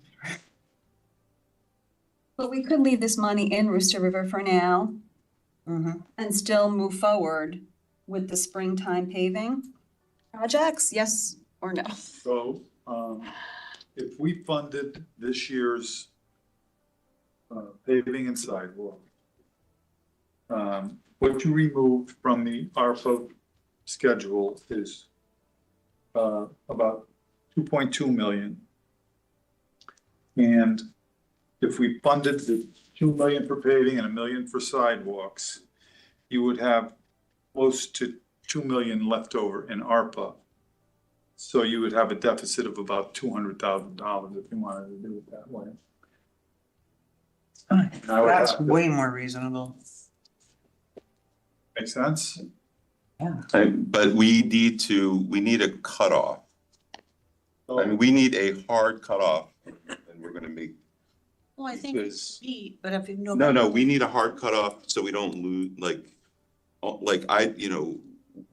Bill said, for this to work, the bids would have to go out, in July, right, or June or something. Yeah, yes. So, that gives us a few months. So can we wait a few months? I'm okay with waiting a few months. Yeah, we can certainly go a couple of months. We just want, the goal with this sheet was about knowns and getting realistic to the end timeline. So a few months, fine, but I think you go past it, we just start getting to. You will know the status of the designs and the timelines in 90 to 120 days. You're gonna know that. You're gonna know it by June 30th, whether you're gonna make the encumbrance deadline or not. Problem's gonna be that now Public Works has to go in and budget all of this money and somewhere, somehow. One of the things that we were looking to do with the total of the 4.9 and looking at the remaining, the outlying years with the, not just the budget amount, but the acceleration was, this provides a known allocation that meets these needs. And it can actually, we can encumber and we can trail it into the spring paving program if necessary as well. And there's no money, there's like no money in the budget for, very little for sidewalks, right? Specific, $80,000. Yeah, $80,000 for sidewalks, and we knew we knew we were gonna have a sidewalk plan, we've got no money to execute it. Well, we were hoping to put it toward the capital, like when we configure, when we So you were gonna bond Because- sidewalk. the sidewalk, review wasn't gonna be, was done after. It was like, when was it completed? It was completed, Fully right before the budgets were all approved last year. It was like. No, but the new sidewalk, not the fixing, the whole brand new. Well, Oh, we the don't- fixing, We still don't have that. No, we still don't have that. so So, the fixing the sidewalks, which is what, a million a year. We don't have a dime, really. Well, we've got 80,000. we did spend additional money doing sidewalks around the schools. So what we did was we want to circle the schools. So those were gonna be our first objectives, right? Kids walking to school. So the walkers to every school, those sidewalks would get fixed. And then we'd start branching out year after year. But obviously the kids walking to school is the number one priority for safety. But listen, I think we can have a more fulsome discussion. I'm happy to have, I love talking about paving and all that, sidewalks. But I really, I'm gonna implore the board to just hold off on taking any money away from Rooster River until we have some more information and more concrete data. It's just such an incredibly sensitive situation. Those poor people have been waiting. They were on the capital plan for 20 years, literally 20 years. Bill, were they on for 20 years? We've tried to get money from the state several times. Tried to have the town appropriate money, 20 years. So I mean, I just feel like if we can't bond $2.2 million, we have a real problem. but as long as we get but the problem is the capital plan is like, I mean, between WPCA and every other project and the air conditioning for the schools, I mean, add it up. It's like, it's a huge bill. And I could see very well people start fighting, saying, well, don't bond all that money. And we talked about not maxing out our credit card. So what are we doing? Are we giving air conditioning to schools? Are we paving our roads? Or are we helping residents who live in areas where their houses are being destroyed by water? We have to make, and obviously people want to flush their toilets. But we have sidewalk plan that has no money behind it, at this point, no money behind it. So the money's going to be spent. We had a plan and it's not funded. So we have to spend the money, to achieve what we need to achieve. And part of it is Rooster River. We have to do it. And I'm very confident now. I mean, it may have been on for 20 years, but the presentations, or at least that I've seen for like solidifying what it is you actually wanted to do, they were pretty decent. I mean, this is Well, it was the ARPA money, so we had, ARPA money to do the plan. Right, that was a priority for Right. me because I was Right. embarrassed that the town didn't do anything for the people. Right, that was 20 good. years. So you spent ARPA money to get a plan, but there's Well, not a no- plan, we actually purchased property, we're putting in, Right. these basins, Right. catch basins. But what I'm saying is if I would just plead, we don't have to go on forever about it. I just think we should hold off and have a more fulsome discussion, get more details, look at the big picture, maybe reconstitute the capital planning committee that used to meet with members of the Board of Finance and RTM and start, looking at the whole big picture once again, because there's information and data. Caitlin has access to that. But I just don't feel comfortable touching this right now, and maybe it would be good for us to have another discussion about it, once we know a little bit more information. I mean, personally, I don't see it because I look at risk reward, look at an agency that's been, so it's been how many months, it's been like, 15 months, and No, but when you're dealing with regulating agencies, I mean, listen. they You have didn't to even wait. look at it. So now it's back to another, I mean, just the timeline doesn't seem to stack up to me, and but I'm not concerned either, about it really either way, but, Can we just maybe table this until Burton, or what does it say on the? Sorry. I'm not sure I understand what the sensitivity. say the approval comes in, you have this money, you can go out to bid like immediately.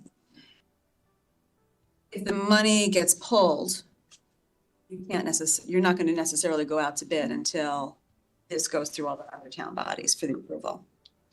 Yeah, you'd have to go through the, we'll call it 6-week town approval bonding process, yes. Or you can have the Board of Finance do a transfer back out. I mean, I don't know why they took this money away from paving. I didn't know this even happened. I don't know why they would do that. Why they would take 2 million away from paving and now expect the Board of Selectmen to take it away from the Rooster River. Doesn't make sense to me.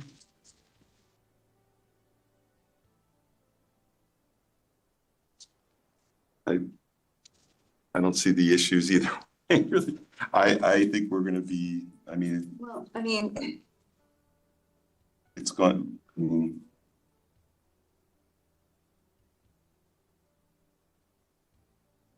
can we put the $600,000, leave it in the Rooster River and take it out of paving and send it to the Board of Finance and like that?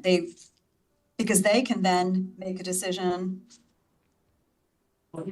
I mean, listen. They can. Here's what I think we should do. I think we should table this item. I think that Bill should call the chairman of the Board of Finance tomorrow and say, can we have a discussion about putting an item, a transfer from the Board of Finance, what they can do without us, of the money that they transferred away from the paving back into the paving? Or would they be willing to fund an appropriation out of the capital budget for the money to make sure that the paving gets done so we can leave the money? And then then I'm sure there'll be other things we could put it toward. If we want to add more money to the sidewalk plan, there's plenty, according to what Bucky just said. I mean, we've got 2 million to spend by June 1st. We've got $1 million in the Bluestone and Southport. We've got 3.777 million in paving and sidewalk repair. And then another 2 million for brand new sidewalks. So it's not like we don't have a lot of money to spend, or need to spend, or have to spend. So I'm sorry, those are 3.7? when Bucky just said to us, all these numbers, it's a lot of money. My point is that I just don't think, those aren't funded. For next year. So 3.7 for next year, 2 million is a run rate. There's 1.7 that's not funded. So, right? Well, the capital planning should be meeting and talking about all these things, but So that's gonna go through. I'd still like to understand a little bit better, which I wasn't aware of, that the Board of Finance took away 2 million away from paving to pay into debt service, which. Well, I think takeaway is the wrong. I think that Well, I didn't know they did that. That happened. I don't think they did that. I think it was that I think 4 they- million wasn't budgeted, so This wasn't, that additional 2 million hasn't been appropriated. they didn't take it away. There was a I thought Bill said recommendation. that they had transferred it into debt service. No, I was. Maybe Caitlin can answer the mechanics of that. I mean, I think my memory of that meeting was that there was a surplus. There was a recommendation of how that surplus should be spent. Oh, I thought And there this just now happened. No, this was when you were still in You office. said they put. Oh, no, it was moved. Yeah, no, and then, well, I can't say This is that. going back to the Very fall. And I think the recommend, Until 7:30, we have Attorney McCone on the line. Okay. Meeting for the executive session on the Okay. lawsuit that has to be heard tonight. Okay, I feel comfortable that Rooster River is going to get funded when the Army Corps of Engineers gets their comments back to us and we respond to their comments, which could take a month or it could take 6 months. We have absolutely no idea. They've been, they're very behind and they haven't really started. Maybe they started a day ago on the work. So it seems inconceivable to me that this is going to, I'm not going to say inconceivable. It is conceivable, but when I look at probabilities, this does not look like a high probability of being spent in time or encumbered in time. So I'm committed to funding it as much as anybody. I mean, I have firsthand knowledge of the flooding around the Rooster River. So I don't, So would you just be comfortable with us just waiting and just holding off on this at this point due to the conversation we just had? but I Until don't, we have a commitment that the 2.5 million will be restored to the Rooster River. But it's not, I want a agreement from somebody. I don't think the Board of Finance will vote on a future bonding. Would it be in a sense of the body or something? No, not a sense that they will say we're putting 2.5 million into a capital plan for Rooster River. That Rooster River will get their 2.5 million. It is No going matter- into the capital plan. We're putting it in the Yeah, but capital. there's like, there's $1 billion in the capital plan. That doesn't mean everything's getting No, spent. there's not a billion. The capital plan's not an appropriation, so even if it's in the capital plan, that doesn't mean that. It doesn't mean it's getting funded. Right, so your point of ask them to put it in the capital plan doesn't solve. No, I didn't say put it in the capital plan. Bill's saying it's, I'm saying I want the Board of Finance. It's 7:20, we have a number of other matters, everyone's saying the same thing. It's not my fault. I didn't put 19 items or 20 items on an agenda. It's too many. We spent a lot of time on. Well, that's Whatever. government. I don't know what to say to you. I'm fine with it. I'm sorry, I misquoted the wrong thing that we're talking about. Can we just be due to Phil saying we do have an executive session? Would it be fair? Can we just please table this item until we have more information and and the board can have a more broader discussion together on this item? I mean, I'm not in favor of that because I don't think your position really makes sense. I mean, for me, this is fungible and I'm lowering the risk that we're gonna lose it. Yeah, but we By don't moving have it. close to losing it yet. And what I'm saying is that the message it sends is that every town body voted to give this money to these poor people. And every town And we're body's sitting gonna have to now, vote we to. hope somebody will give back the 2.5 million. I'm pretty sure they will. It's not fair to those people. No, it's inconceivable to me that they won't vote to put in. You'd be surprised. Pension, or whatchamacallit, water detention, in the Rooster River area in order to, mitigate flooding. I think that's inconceivable. So I don't see the risk, and I think this is a risk reduction. So that's the way I look at it. I'm ready to vote on it. I think your Okay. concerns are not, Let's make public comment if I could. yeah. Our public It's the comment? whole package. I mean, Is there anything else in this package? I don't think that we should, I think that we can move other stuff forward. One thing about, I'm not hearing from Mr. Hurley that it's dead in the water in terms of hearing back. There's still, if you're telling me that there is no way that you think that we are going to get the approvals that we need to meet this timeline, I would just be good to know that. I was talking to Jared, when they were doing the capital, the plan and back in October and all that, he had said the same thing. Is this, are these permits gonna be approved? He said, well, they're telling us November. And then they pushed it back. They reassigned it to somebody who's a lot more experienced. They had worked on it. That one person isn't just looking at it from start. So I honestly feel that the 1 month or two, but as a couple of people mentioned, the Army Corps of Engineers lost half their people. And they can imagine with all the infrastructure bills, they have probably double the amount of applications. So things are taking a lot longer. So what I always mentioned to him was, well, yeah, no, we should be able to get it, even if it's to the spring. We should be fine. If it's not ready by spring, well, then he had discussed that maybe we would put it into paving. And so maybe that's where that idea, All right, I think that's a reasonable thing to wait till spring, and then have a fulsome discussion. I'd also like a guarantee, if we were to move the money out in spring, that we get a guarantee from the other town bodies that they would approve this capital expenditure to go back into the Rooster River Fund. We made a promise to those people, and I think we need to show them our commitment regardless to funding that money. Not saying I know they will, I hope they will. It's just not fair. It's not right. Mr. Gerber, I think that, would you be amenable to just leaving everything else and just leaving that money in Rooster River for now, I mean, and pass the rest of it on to the Board of Finance? When the Board of Finance gets it, I think that they have the authority and the power to make adjustments to make, make that commitment to fund Rooster River through capital or through surplus or through paving through surplus. We can't make assumptions of, I don't doubt that it's going to get funded, but there's no guarantee on how. And right now,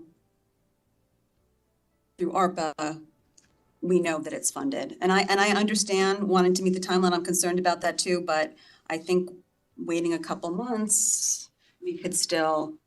I don't think we're gonna get, I don't know how that commitment would come. Do you have a sense for how the other boards would make a commitment? Like they would sign something, or I don't, is there a legal commitment? That's just not gonna happen. So what I feel is, just looking at the odds, is that for me, there's no downside to moving this because I do know it's gonna get funded when it happens, and leaving it in,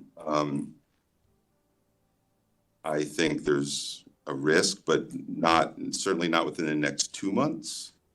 But if you want to hold off for 2 months, I guess we can do that. But, we need to be smarter about the way we do these things, because some of these projects, of just finding out now some of the risks, around some projects, and, just we're digging deep on some of these to figure out what the odds are, and I don't feel comfortable with some of the odds, and that's why, there's a lot of things moving around. Well, I mean, there's risk with every project, right? No, but not with ARPA is a drop. Listen, it is what it is. When you see an entire large section of your town being bombed out by floods, and the town does absolutely nothing for these people for 20 years. Even though it may be risky and it costs a lot, you have to go through a lot of permitting and everything. You still do it because it's the right thing to do. And so, I think we should wait. I'm more than happy to come back. If there's gonna be a capital, planning, if you're gonna be setting up one with the Board of Finance and RTM members like I used to do, I'd be happy to come as a member of the public and sit, and listen in to, or watch you on FairTV, so we could figure out how we're gonna figure the situation out. I just think more capital planning discussions have to be every month like they were happening. And then maybe we could all get a little better sense of, what's going on, and maybe if you can have a conversation with the chairperson of the Board of Finance to see if she's willing to commit to funding the 2.5, I'm happy to move it out. If I know there's a commitment there's a solid commitment that they say, yes, we'll put it out. We'll even do a transfer of funds, whatever they have to do. But as long as they protect the Rooster River neighbors, I'd sign up for that. Yeah, I mean, I don't think it's necessary, but if that's where, because this is gonna get funded. Well, and I think that they have more authority right now to move money than we do. They do have that authority. So I think that if we're just want to transfer funds, they can do that. That they can make adjustments, we can send this forward to them, and they, We can have a conversation with Lori. And I appreciate that you want to move this forward because it potentially, I'm assuming, has impact to the operating budget as you're building that budget. Yeah, I mean, this money is going to get spent on paving, which is not funded, fully funded. It's going to get spent on sidewalks, that is not funded. And it's going to get spent on Rooster River. All three of them are going to be funded. So it doesn't. Anyway, I'd like to move on. So why don't we? We just pause the item and then take it up at our next meeting, or if you like. We could reverse. Promise not to put 20 things on the agenda. I mean, I have to get this stuff done. Can we just make a motion to keep the money coming out of Rooster River? So where are we? I mean, yeah. So, Just due to the fact that The two, town attorney says we have an executive session and there's an attorney waiting.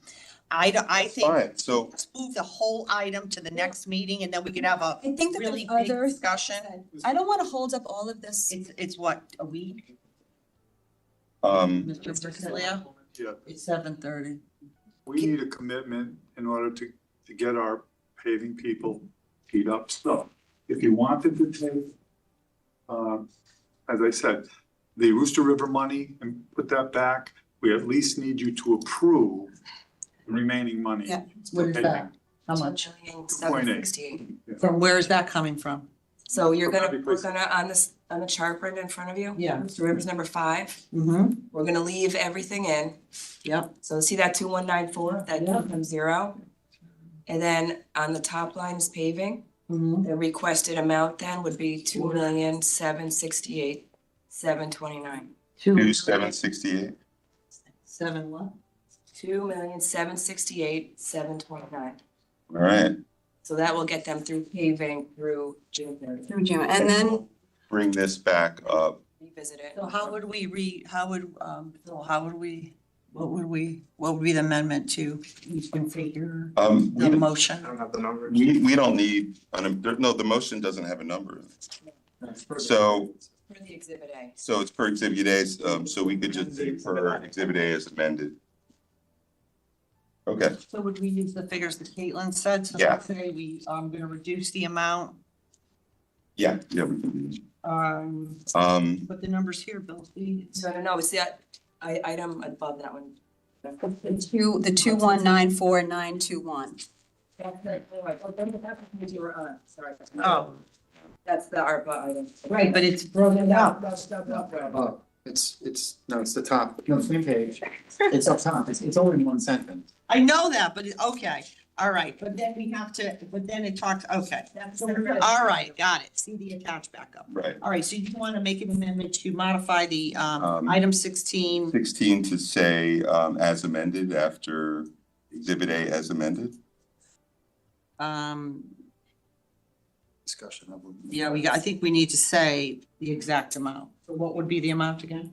So Well- row 1, I mean, as long as you're okay with everything else, then we didn't say the exact amount before. Well, I think that we just need to amend. Well, we don't have a backup schedule, it's changed. So we can amend the backups, okay. I mean, we, as amended to The yellow. exclude, how about to exclude the roof, as amended to exclude, reallocating, How about, removing, Rooster River, item number 5. All right, one. as amended to exclude the reallocation of Rooster River. of Rooster River. And can you, should Is you that, put is that the okay number? for the number? Does that leave enough money for what you need? Okay. Yes. Yeah. I think as a motion, it's fine. But how much was the rooster? You want to say the number, Bill? Yeah. It's, the number is, I can't read it, 2194921. 2194921, yes. So just from leaving enough, it's enough for the spring paving program. That's it, spring. To repair essentially the 2 million. Well, he knows what he needs to do, but as long as we keep the Rooster River money in Yeah, play. it does not then, Okay. go into the sidewalks. Yep. And Okay. it leaves paving the 1.7 piece on the table. For finance. Something else. Capital. Okay, All right, let's move along. okay, so, Public comment, we have. to to hear, okay. You want to make? We have to vote on that. Amendment. So, may I have a motion to make the amendment? Vote on, Do you want to say the amendment? Um, Make a motion to.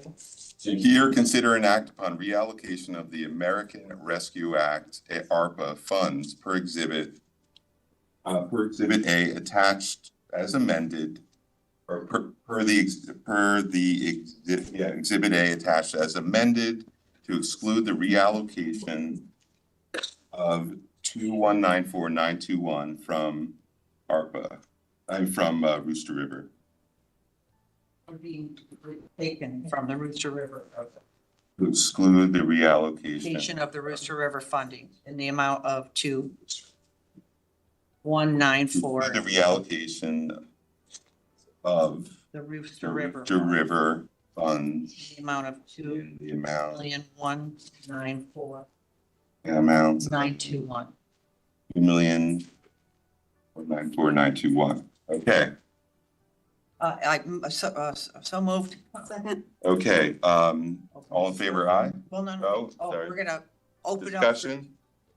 Any public comment on the item? Yes, however, in light of the first selectman's prior comments about trying to limit public discussion and our town attorney having a heart attack about having another attorney on hold, if you want to suspend this conversation and go to your executive meeting, I'm happy to hold my comments till you come back. Take public comments. Take public comment. Public comment? Oh, you're having a heart attack? You looked a little jumpy now. Little stressed. Yeah, welcome to the Board of Selectmen. I'm happy to hear how you, first of all, I did not intend on speaking about this either. There's no topic on it on the agenda. And I got lost in the 300 pages of backup to figure out on my phone where the heck it is to even look at what that was. So I had no intention about talking about this whatsoever.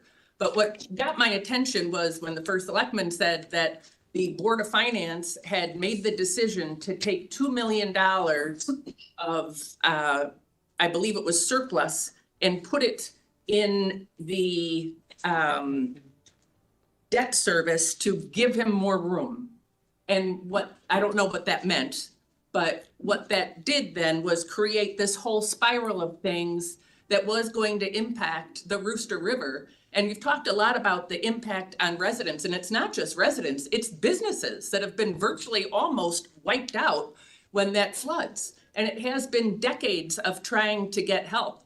I mean, I would suggest by all means, pounding the doors on our federal delegation in order to be able to get some more maybe fire under the Army Corps of Engineers. And the quick solution to push it into debt service or bonding, which is no guarantee, as we know in the capital plan, how things shift. I happened to read this morning when I woke up a state of the town that I didn't even know was happening, but I found it in the newspaper. And besides the signal for big tax increases to potentially brace ourselves for, was the notion that borrowing is going to be far more expensive in the future. So it raises big flags. I'm glad of the resolution. You guys are taking a breather. You're going to short-term fund paving. There's new priorities now, and there were things promised that might put more fire under sidewalk investments, but that wasn't part of the prior plan. So I hope when this comes back up, it'll be clearly identified on an agenda. You might want to communicate about it ahead of time so the Rooster River folks at least know.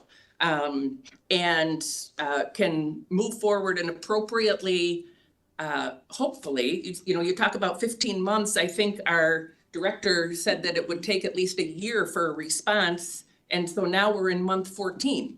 So if they're short-staffed, maybe more pressure on the federal delegation.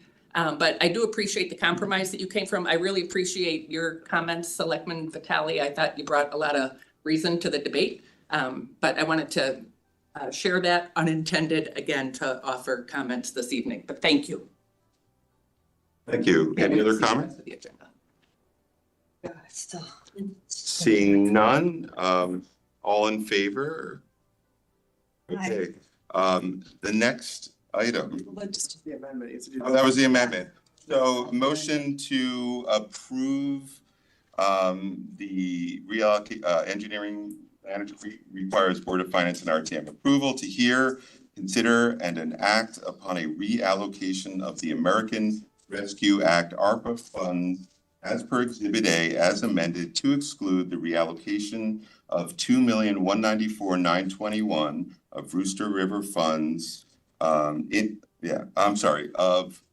Rooster River funds in the amount of $2,194,921 attached in the backup. Any comments? So moved. Second. All in favor, say aye. Aye. All right, that is approved. Item number 17, Bill Hurley with Caitlin Bossy, Engineering Manager, requires Board of Finance and RTM approval. Anyone want to waive the reading or? I'll make a motion to waive the reading. Second that? Okay, all in favor, say aye. Okay, Bill. All right, this is for the state urban grant, 2.5 million, right? Just want to make sure. I'll be really quick with it. Basically, a couple of months ago, state delegation was able to secure a Rooster River mitigation funding for $2.5 million. And so back in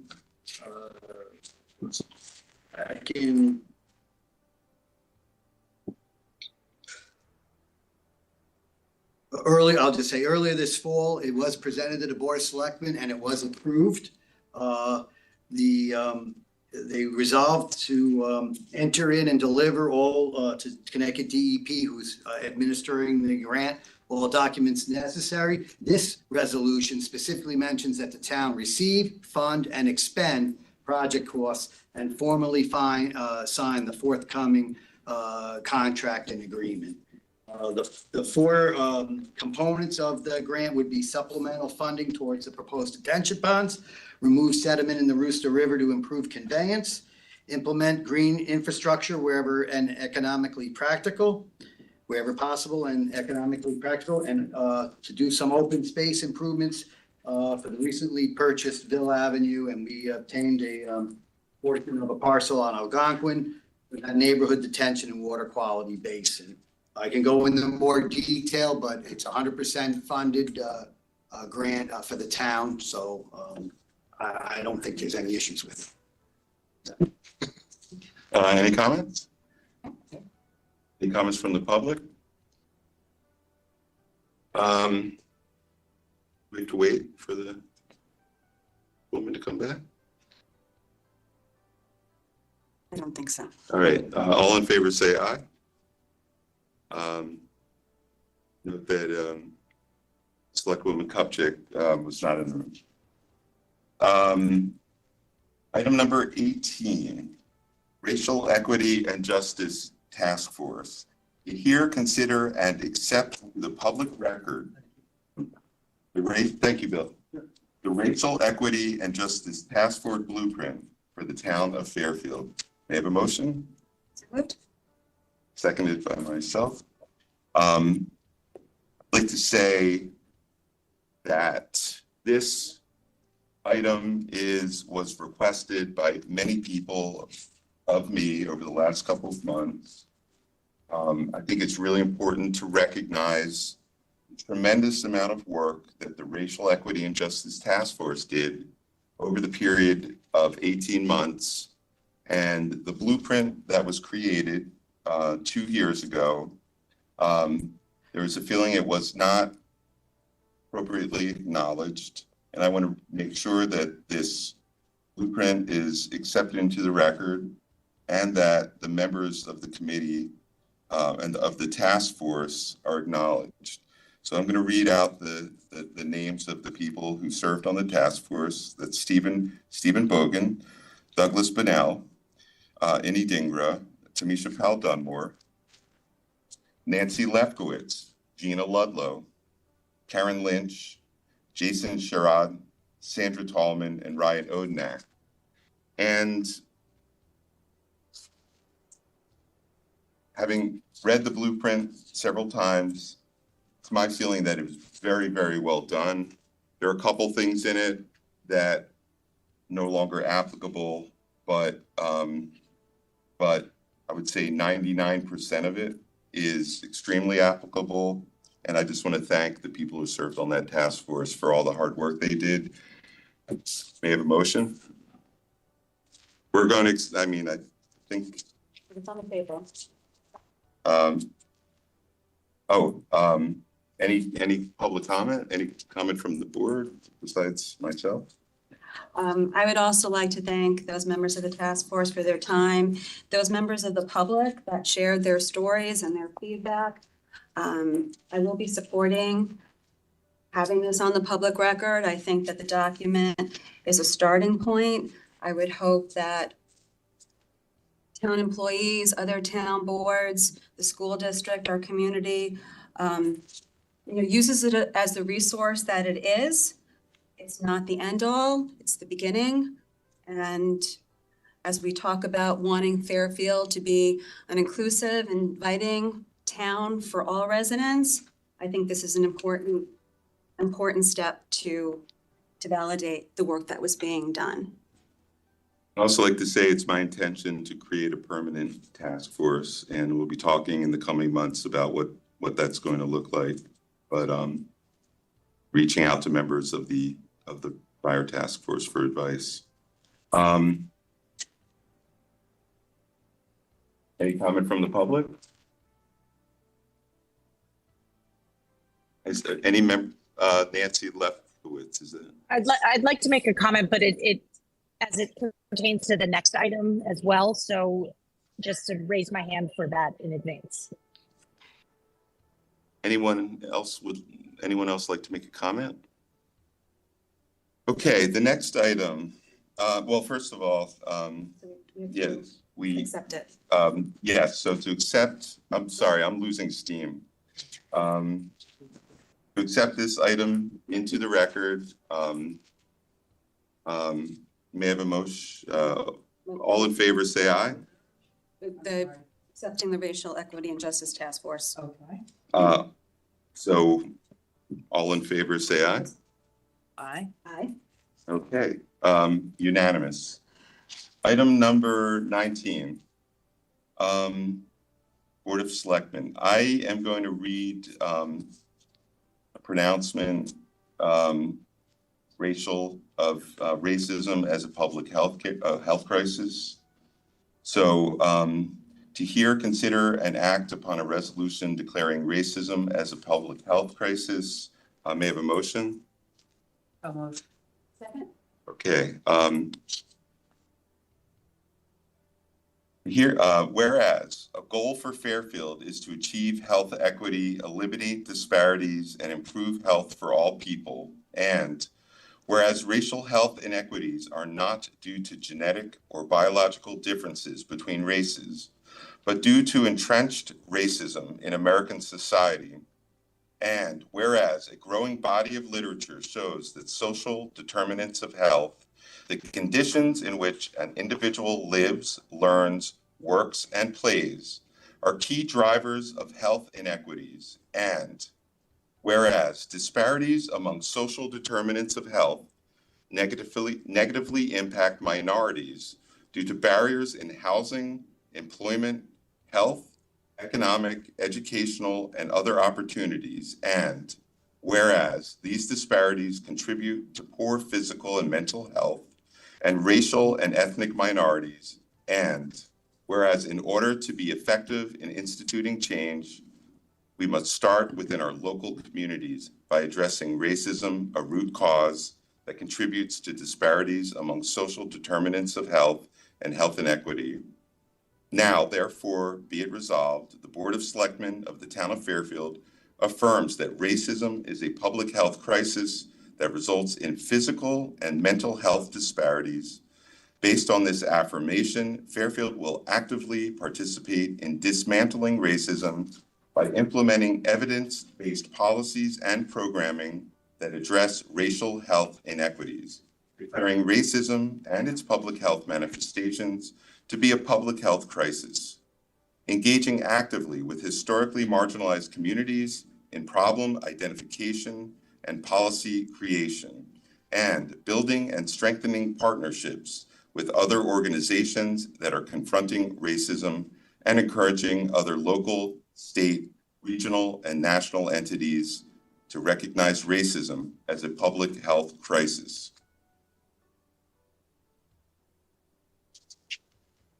Would anyone from the board like to comment? So, I appreciate you doing this. I know the RTM was doing this last year, and then there was an amendment made to include, other groups, marginalized groups. I mean, listen, I served in the legislature a long time. I served on the RTM. resolutions are resolutions. They're not action items.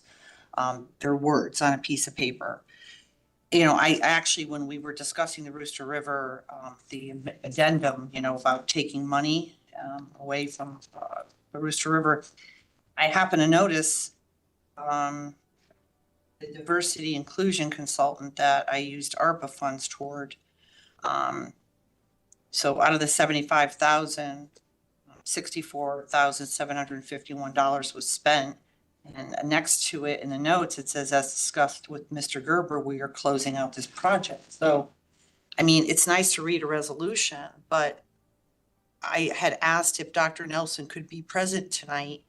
We spent a lot of time, he spent a lot of time reviewing the racial inequities task force blueprint. He looked at all the information. He came back with a whole bunch of information. He met with me probably 3 times and the HR department and my chief of staff. He went back and did more work. He met with the HR department several more times. You said you've met with him, yet he wasn't here to talk about the action items. Like, this is a resolution, they're words. What are the action items? Why aren't we doing something? Why isn't Dr. Nelson here? I thought it was important to have, when we had this item on the agenda, to actually have Dr. Nelson here, who is an expert in this field, talk about what the action items are and why aren't we talking about that and what kind of money we're going to be putting into doing the things that are written in this, you know, resolution that says we're going to act and do all these things, but there's nothing here that says we are acting. So, you know, it's a little disappointing. And I just felt like we should have had Dr. Nelson here because that would have been a good discussion. It would have been a fulsome discussion about the words on the paper and how we're going to actually take action. So that's just my feelings about it. Okay, well, I appreciate your feelings. I think I'm not sure he's a doctor, so he asked us not to call him Dr. Nelson. He's a graduate student.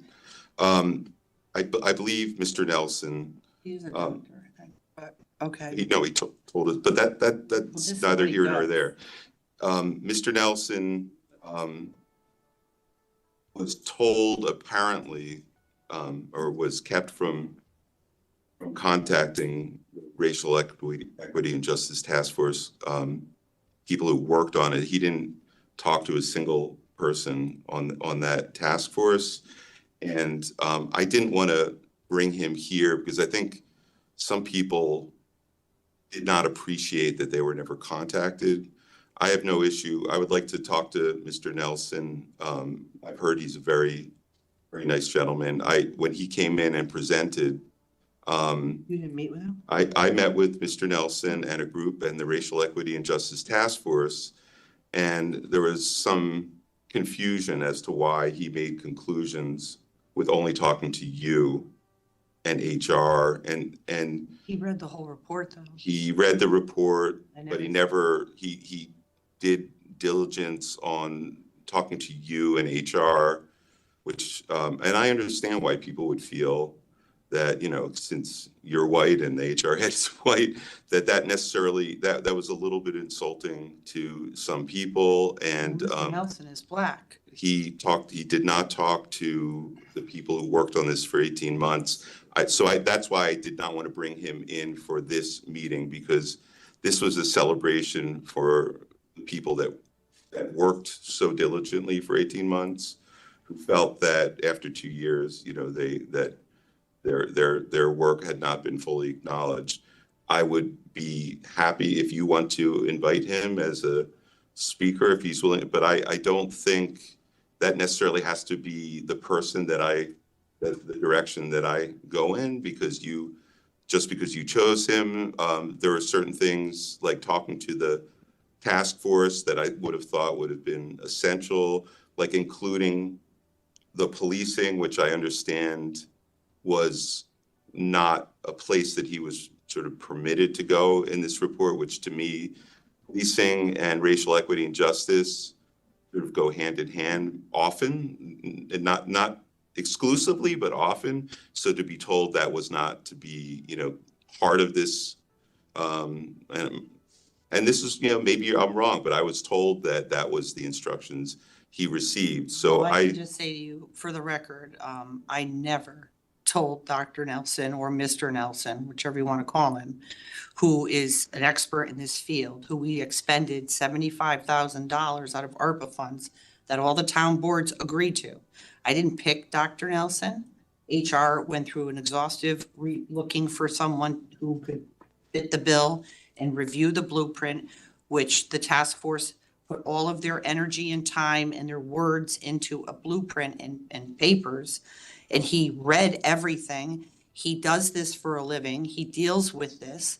And he came back with his suggestions. I didn't tell him what to do, or I gave him no instruction except for, please read this blueprint and come back and give the town actionable items that we can implement in our town government to address the issues in this report. And that's the only direction that he was received. So Okay. I don't know what all this rumor and innuendo is, but I can guarantee you, I didn't tell Dr. Okay. Nelson what to do or how to do it. It's a shame that We gave this him was supposed to be a celebration It of, is a celebration, but but. I don't really know why we're talking about Mr. Nelson. But Because he was paid money to Can- review the blueprint, to give us actionable items, not Okay. words on a I paper. didn't want to talk about I mean, him. right now, we're. I don't know why we're talking about him. Anti-Semitism, our country has seen in 100 years, but we're now reading a resolution about how our Jewish neighbors are being discriminated against every single day in this town. So I just think that a government should be doing actionable things, and we paid somebody $75,000 to read the report, to click on the hundreds of links, to compile, take his expert knowledge in this area and give us actionable items. Okay, can we talk about that another time? But I had asked you a month ago I if we didn't could want, talk about it. Because I think the community likes these words and they're nice and I appreciate them. But I think our community wants action on things. They want to see real tangible things happening. I think they want both. I think that the community needs to, recognize a problem that needs to be addressed. And I think that this proclamation does that. It is a first step. I certainly hope this is not the end all. And these are difficult conversations to have. And I say that as, former chair of the Board of Education who probably should have had more conversations and realized how difficult it was. But this is something that we need to do as a community. And I think that the Board of Selectmen, I would hope that we would come together to set an example that we're dedicated to making this town a welcoming place for all. And the task force, they did a lot of work, they talked to a lot of people, and they came back to us telling that there are residents in this town that don't feel that way. And that's concerning. And I think that as the leaders of this town, we need to kind of set the stage. And I appreciate, you putting the task force together, the community conversations that you had about it, bringing a consultant in to look at town policies and procedures, but that's not the end all either. I think that we should really focus on what's step one of recognizing the problem and not even the problem. And I absolutely appreciate it. Okay, we're now fixing about it, bringing a consultant in to look at town policies and procedures, but that's not the end all either. I think that we should really focus on what's That I was playing with that, of recognizing the problem. Yeah, somebody's excellent. sorry, can we So let's- move on to public comment? or- Christina, I appreciate what you're saying, but I don't think we live in a vacuum here. I mean, oh my God, of course we know there's discrimination. And there's so many issues going on, and I'll say it again, look at our Jewish neighbors right now. I mean, we can look at they're suffering. many Horrible. And so the bottom line is, I have to say, I'm Jewish and I'm embarrassed that you're saying that, so You're please stop. I'm embarrassed. Please stop. You're embarrassed? I'm embarrassed. Why? To make that equivalency is embarrassing No, for I'm me. saying we have It's- people in this It's town. embarrassing that Don't you feel keep, welcomed. There's a whole. exactly. Can we There move are- on, please? Bill, I didn't read the statement and then you literally said to me that saying that I did things or I directed someone to do things, which I didn't do, which by the way, that's embarrassing. That you're taking rumor and innuendo and you're throwing it out I there. think that's what he said, that was not within the scope. I met with him. I don't want to talk about him. Let's just focus on what's before us and Oh, good. what's before us. And I think that Resolution. it's a resolution, but I think recognizing that racism is a public health crisis, and there's data to back that up, from maternal mortality to the COVID, to mental health, to suicide rates. So what are we doing about I it? think that's not what's before us right now. I think that first we are recognizing that this is an issue that needs to be addressed. That's all we're doing tonight. We're not taking action items. That is what's before us. We're accepting the work of the task force that you put together, that our residents spent, months. Members of our community gave input. We're recognizing. Our department heads, our police department, our town attorney, everyone gave a lot of time and effort. We're recognizing the time that was put in to develop the blueprint, and now we're taking it up. And to your point, we're gonna act. I agree. So you're right. It's a resolution. It's not a voting item. It's a resolution. I would. It's a voting item. It's a voting item. Voting item. We can vote on the first part. We read the resolution. Accepted, and we are voting on the resolution as well. But I would like to, have further discussions as a board, and to your point, Christine, as leaders. What are our action items? And are we going to review the work that was done by an expert to review and see what policies can we change in our town? What trainings are we putting in place for our town employees? All of these things are, what are we doing? And I personally, I only saw the drafts of it, but there was a lot of good stuff that we could be implementing in our town government as a first step to get things, to implement things we're not doing right now. And I'm not arguing I'd with you. like us I have not. And then we can expand, obviously. There's no reason why we can't continue to have community conversations and talk about doing things It may not, that are tangible. I just want to warn you, the person that you chose to do that work, I didn't choose him. well, the person that was chosen to do that work, Did a whole search. the Like we feedback dealt with was the search from not, anybody. the feedback of the results of that may not be the direction we move, because that's one person. I am committed to forming a permanent task force, and the people of this town who live here and are going to be on that task force are going to be the driving factors for how we deal with some of these issues. And I did initially call around to some people of color and ask them, do you really think it's important to read a proclamation? Because I'm a person of action and I'd like to implement things, and I'm not sure that a guy like me, in my, almost 6-year-old white guy sitting up here and reading a proclamation is really that helpful. And universally, the feedback I got was, you have to do both. This is important to a lot of people. And I think if you were to ask a lot of people of color that, because I've asked multiple, more than 10 people of color, is this really that important to you? Because I was skeptical, and the answer was 100% yes. So I just think we should move on. If you don't want to vote for it, that's fine. I didn't want to vote for okay. it, Bill. I just But- would like to see some actionable items. And I'd love to. I agree. vote I've for been in action office 2 items. months. You were in office for 4 years. Give me some time. This is a major priority for me. It's one of my top priorities. So, okay. Public comment? If people want to make public. Public comment? Nancy? Hi. Can you hear me? Yes. I'm huddled in a corner at Grand Central. I'm sorry I can't be with you. I want to thank you so much for your leadership on this issue. Words really do matter, and the actions you've taken with your words, with this proclamation, are an amazing next step. It's a crucial step in declaring what you've done in declaring racism, that it's a public health crisis in our community. And your commitment to addressing this issue is both commendable and long awaited, as it has been 2 years actually to the day since that now defunct Racial Equity and Justice Task Force submitted our blueprint for consideration. So the fact that you've been in office for 2 months and are already acting, it's a delight. And I'm so happy to be moving forward and to be here to make this comment.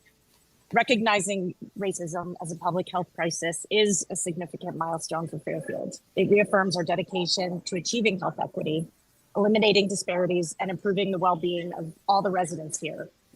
Your acknowledgement in this proclamation that racial health equities stem from systemic racism, it's a powerful and necessary step. It's an action item. Your declaration tonight acknowledges the historic and long-standing systems, the systems that are in place designed to perpetuate what is sometimes a racist status quo. And I recognize, as should everyone, I hope, that you are not insinuating that Fairfield is a town of racists, but in fact, it's the systems that are in place. Your resolution highlights the impact of social detriments of health on racial ethnic minorities. Christine, you made that point. You emphasize the importance of addressing disparities in housing, employment, health, education. Those have all contributed to inequity and injustice for far too long. Your commitment to actively engage as you move forward, declaring that you want to put together a permanent task force with historically marginalized communities to dismantle systemic racism through evidence-based policies and programming. It's going to ensure that your efforts are effective, inclusive, and the work that we did over those 18 months is not in vain. By building partnerships with organizations that share this mission, you're encouraging other entities, other marginalized groups to recognize racism as a public health crisis. And it's a crucial part of the solution for equity for all. For those arguing, and I heard that tonight, that we must consider other marginalized groups more broadly, I think it's critical not to other the issue of race by taking an all-inclusive, quote, all lives matter approach to this work, because what might happen is you inadvertently diminish the urgency of addressing systemic racism. I'm a Jewish woman. I don't argue that we can absolutely work on together as a community on declarations denouncing anti-Semitism in a broad way, but I don't want to cloud what you're doing here to get in the way of that. So I'd just like to thank you finally for accepting the blueprint into record also in the previous item. It's another action step you've taken. So that's two actions, 3 by declaring your intention to form a permanent committee. So 3 actions you've taken tonight, but what you've done is you've validated the shared stories of the many Black and Brown residents who shared some of their lived experience. They were very vulnerable, and it's a beautiful thing to come together, even though it's 2 years later. But I do look forward to seeing the positive impact of these actions, the ones you've taken tonight, on our community. And I look forward to working together to build a more inclusive and healthier future for all. So thank you so much. It's a great, great honor to be here and to share these words. Thank you, Nancy. Anyone else like to speak? Hands up. Is that Steve? Who is it? Steve Bogan? Hello. Yes, it's me. A couple things. Thanks for as well for reading that proclamation into the record, accepting the blueprint into the record of reading the proclamation. I'm not going to spend a whole lot of time explaining things to 60-year-olds, but it's important to have the proclamation for people who are marginalized feel welcome. It's not for everybody, but for a whole lot of people, that's very important. And you lost me when you said that, Brenda, that you spent $65,000 for that consultant. He's not a doctor, and I don't want an answer, but I thought it was 10,000 is the number that we were given, which was way too much as it is. But whatever the case may be, he had 0 value. And as far as actions, so one of the cornerstones of what the task force presented was community policing. And I'm happy to say that, when we started, there was a different chief, but the current chief, Calamaris, is 100% behind community policing. And he's an example is partnerships where you guys partnered and brought to the community SantaCon to try to solve a problem. That's what community policing is. It's bringing the community together for problem solving, building partnerships. We're doing that. It's not like we're not doing anything. So the other thing that the blueprint hat is we're going to be starting our listening projects, which is something that the town's going to be very excited about. The three things that Bill's done and the community policing effort that the chief is undergoing is a great first step that has not been taken before. That's all I have to say. Thank you, Steve. Yes. Great to walk. Just briefly, I'm Ryan Odnick. I served on the task force, and this is a moment for us to have the report taken into record. The fact that it was not taken, written into record and accepted into record 2 years ago was a tremendous blow to the task force when it happened, and like a deflating, of our work.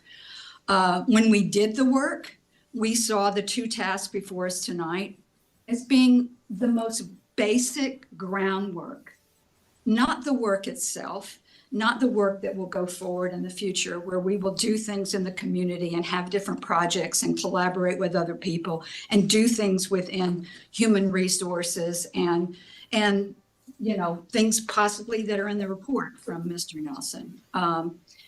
But having these two steps without a lot of sidebar discussion, which was hearing this tonight, incredibly discouraging to me, and felt very reminiscent of a couple of years ago, when it was like, okay, the report goes forth. Yeah, all right, things are going to happen. But somehow these most formal acknowledgments that in our research we had read, these are best practices. We didn't make this up, we did a lot of research. Having your report read into the record and also making a proclamation lays the groundwork for the work ahead. It shouldn't be something that becomes a political football in a community.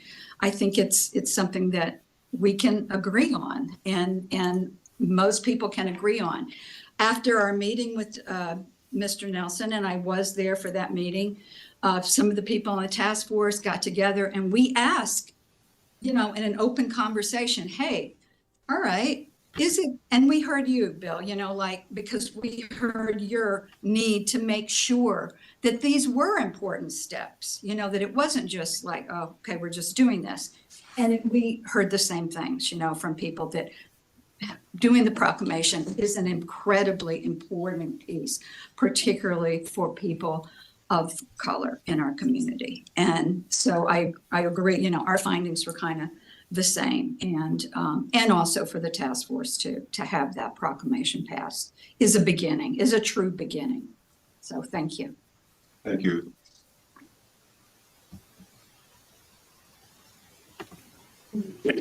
I'm Katrina Cash, and I'm a resident of the town.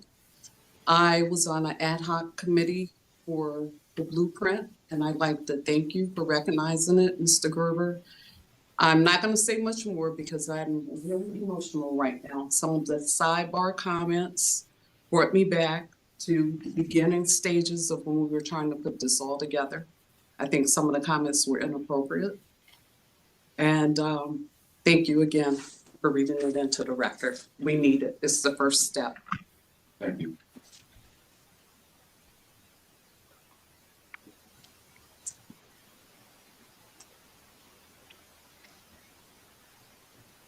Megan McCloat, 2815 Reading Road. I just want to speak to the fact that the specific verbiage of this proclamation, as so many have acknowledged, is critically important considering the context of the world we live in. Nobody can deny with a straight face that racism is not a serious issue in our nation. But the specific context of this being a public health issue, I think for the future, if you are going to bring a permanent task force to this issue, I think there'd be tremendous value in imploring people with medical backgrounds, specifically public health backgrounds, who can bring that empirical data and really identify the ways in which we can make actionable items that are related to the public health impacts of the racial disparities.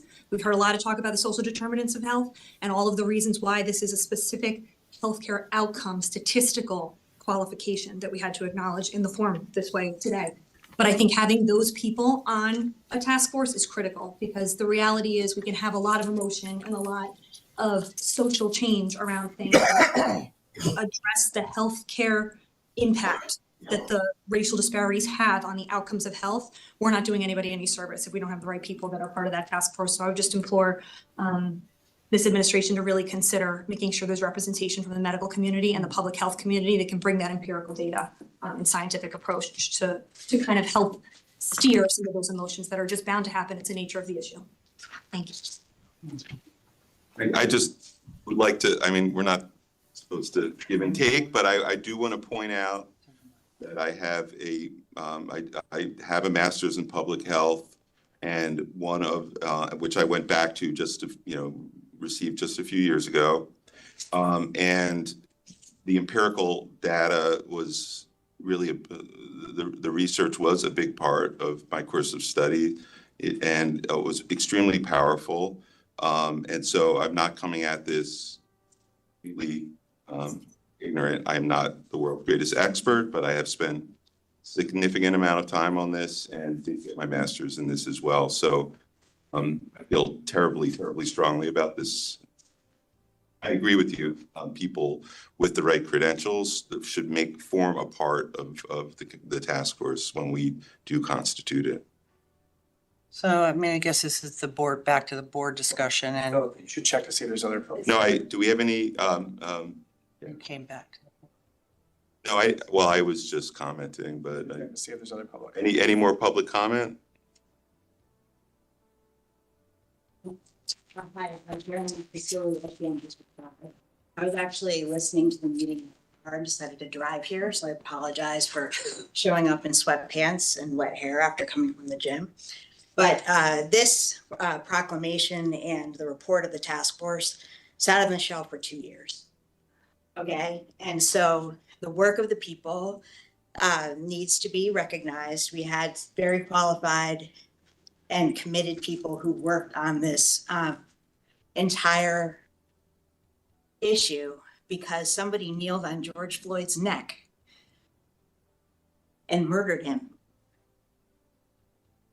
He was a Black man who was knelt on, and he died. And this caused us to reflect on what we as a community can do to make it better.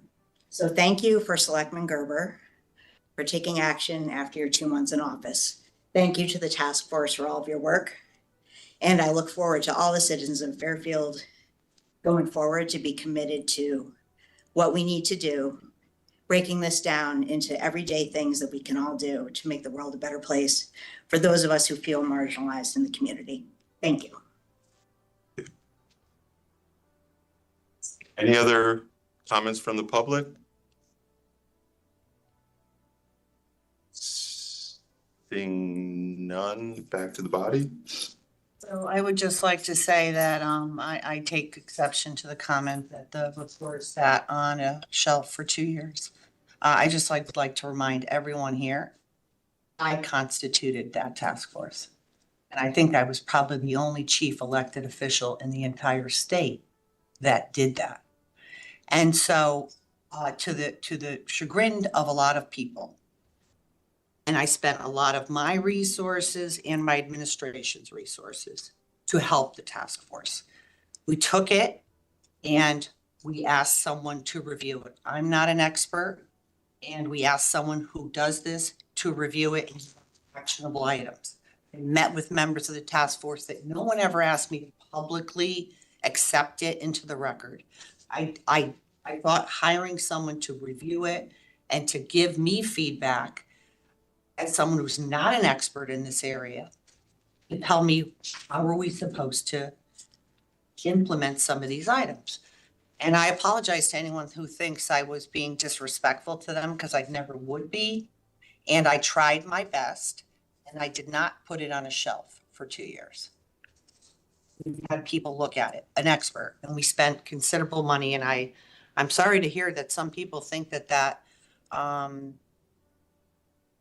person who works in that field had zero value, which is, kind of sad, because I know that the HR department interviewed a lot of different people and they chose him. He works at Sacred Heart. It's what he does at that university. So, I mean, that's disappointing, and I feel it's a little disparaging to him. And I think that the report should be, his review of it should be disclosed to the board and should be disclosed to the public, and let people read it and see if they think it has zero value. And so I appreciate you taking the time to do this. I would hope this isn't a political issue. It seems like it's been turned into one over the years. But I think it's a human issue and one that we should all care about. Okay. Hey, anything? Thank you. I just, I believe over 25 municipalities in Connecticut have adopted a similar resolution, and I hope we add, with our vote, we add Fairfield to that list. I'm going to just say one last thing, that, again, as a 59-year-old white male, it's a little embarrassing, or I'm not sure what the right word is, to be reading something like this. And it's certainly, for me, embarrassing, because it does seem too easy to just read something. And I wanted to read this because of the feedback that I got from people that this matters to, but I am acutely aware that if nothing happens from this, that I won't be able to live with myself. So this has to be just the beginning. And we are going to try to make Fairfield as inclusive a society as we possibly can, if I have anything to do about it. So thank you, everyone, for showing up. Thank you, everyone, for speaking. And can we vote? All in favor, say aye. Aye. I guess this is a big deal.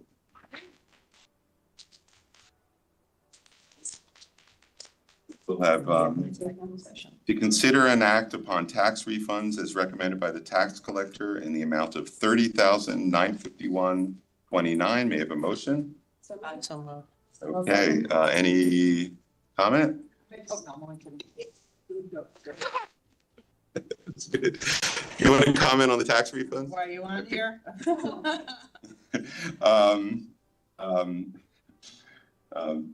Any comment from the public? Seeing none, all in favor say aye. Aye. Okay, unanimous. To hear, consider and act upon any other business shall properly come before this meeting.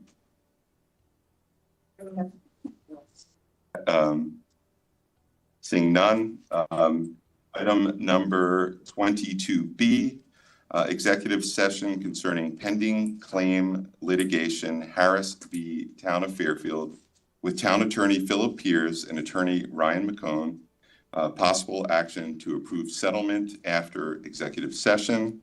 May I have a motion to go into executive session? So moved. In the motion, to go into executive session and invite Attorney Pierce. May I have a motion to go into executive session and invite Attorney Pierce and Attorney Ryan McCone into executive session?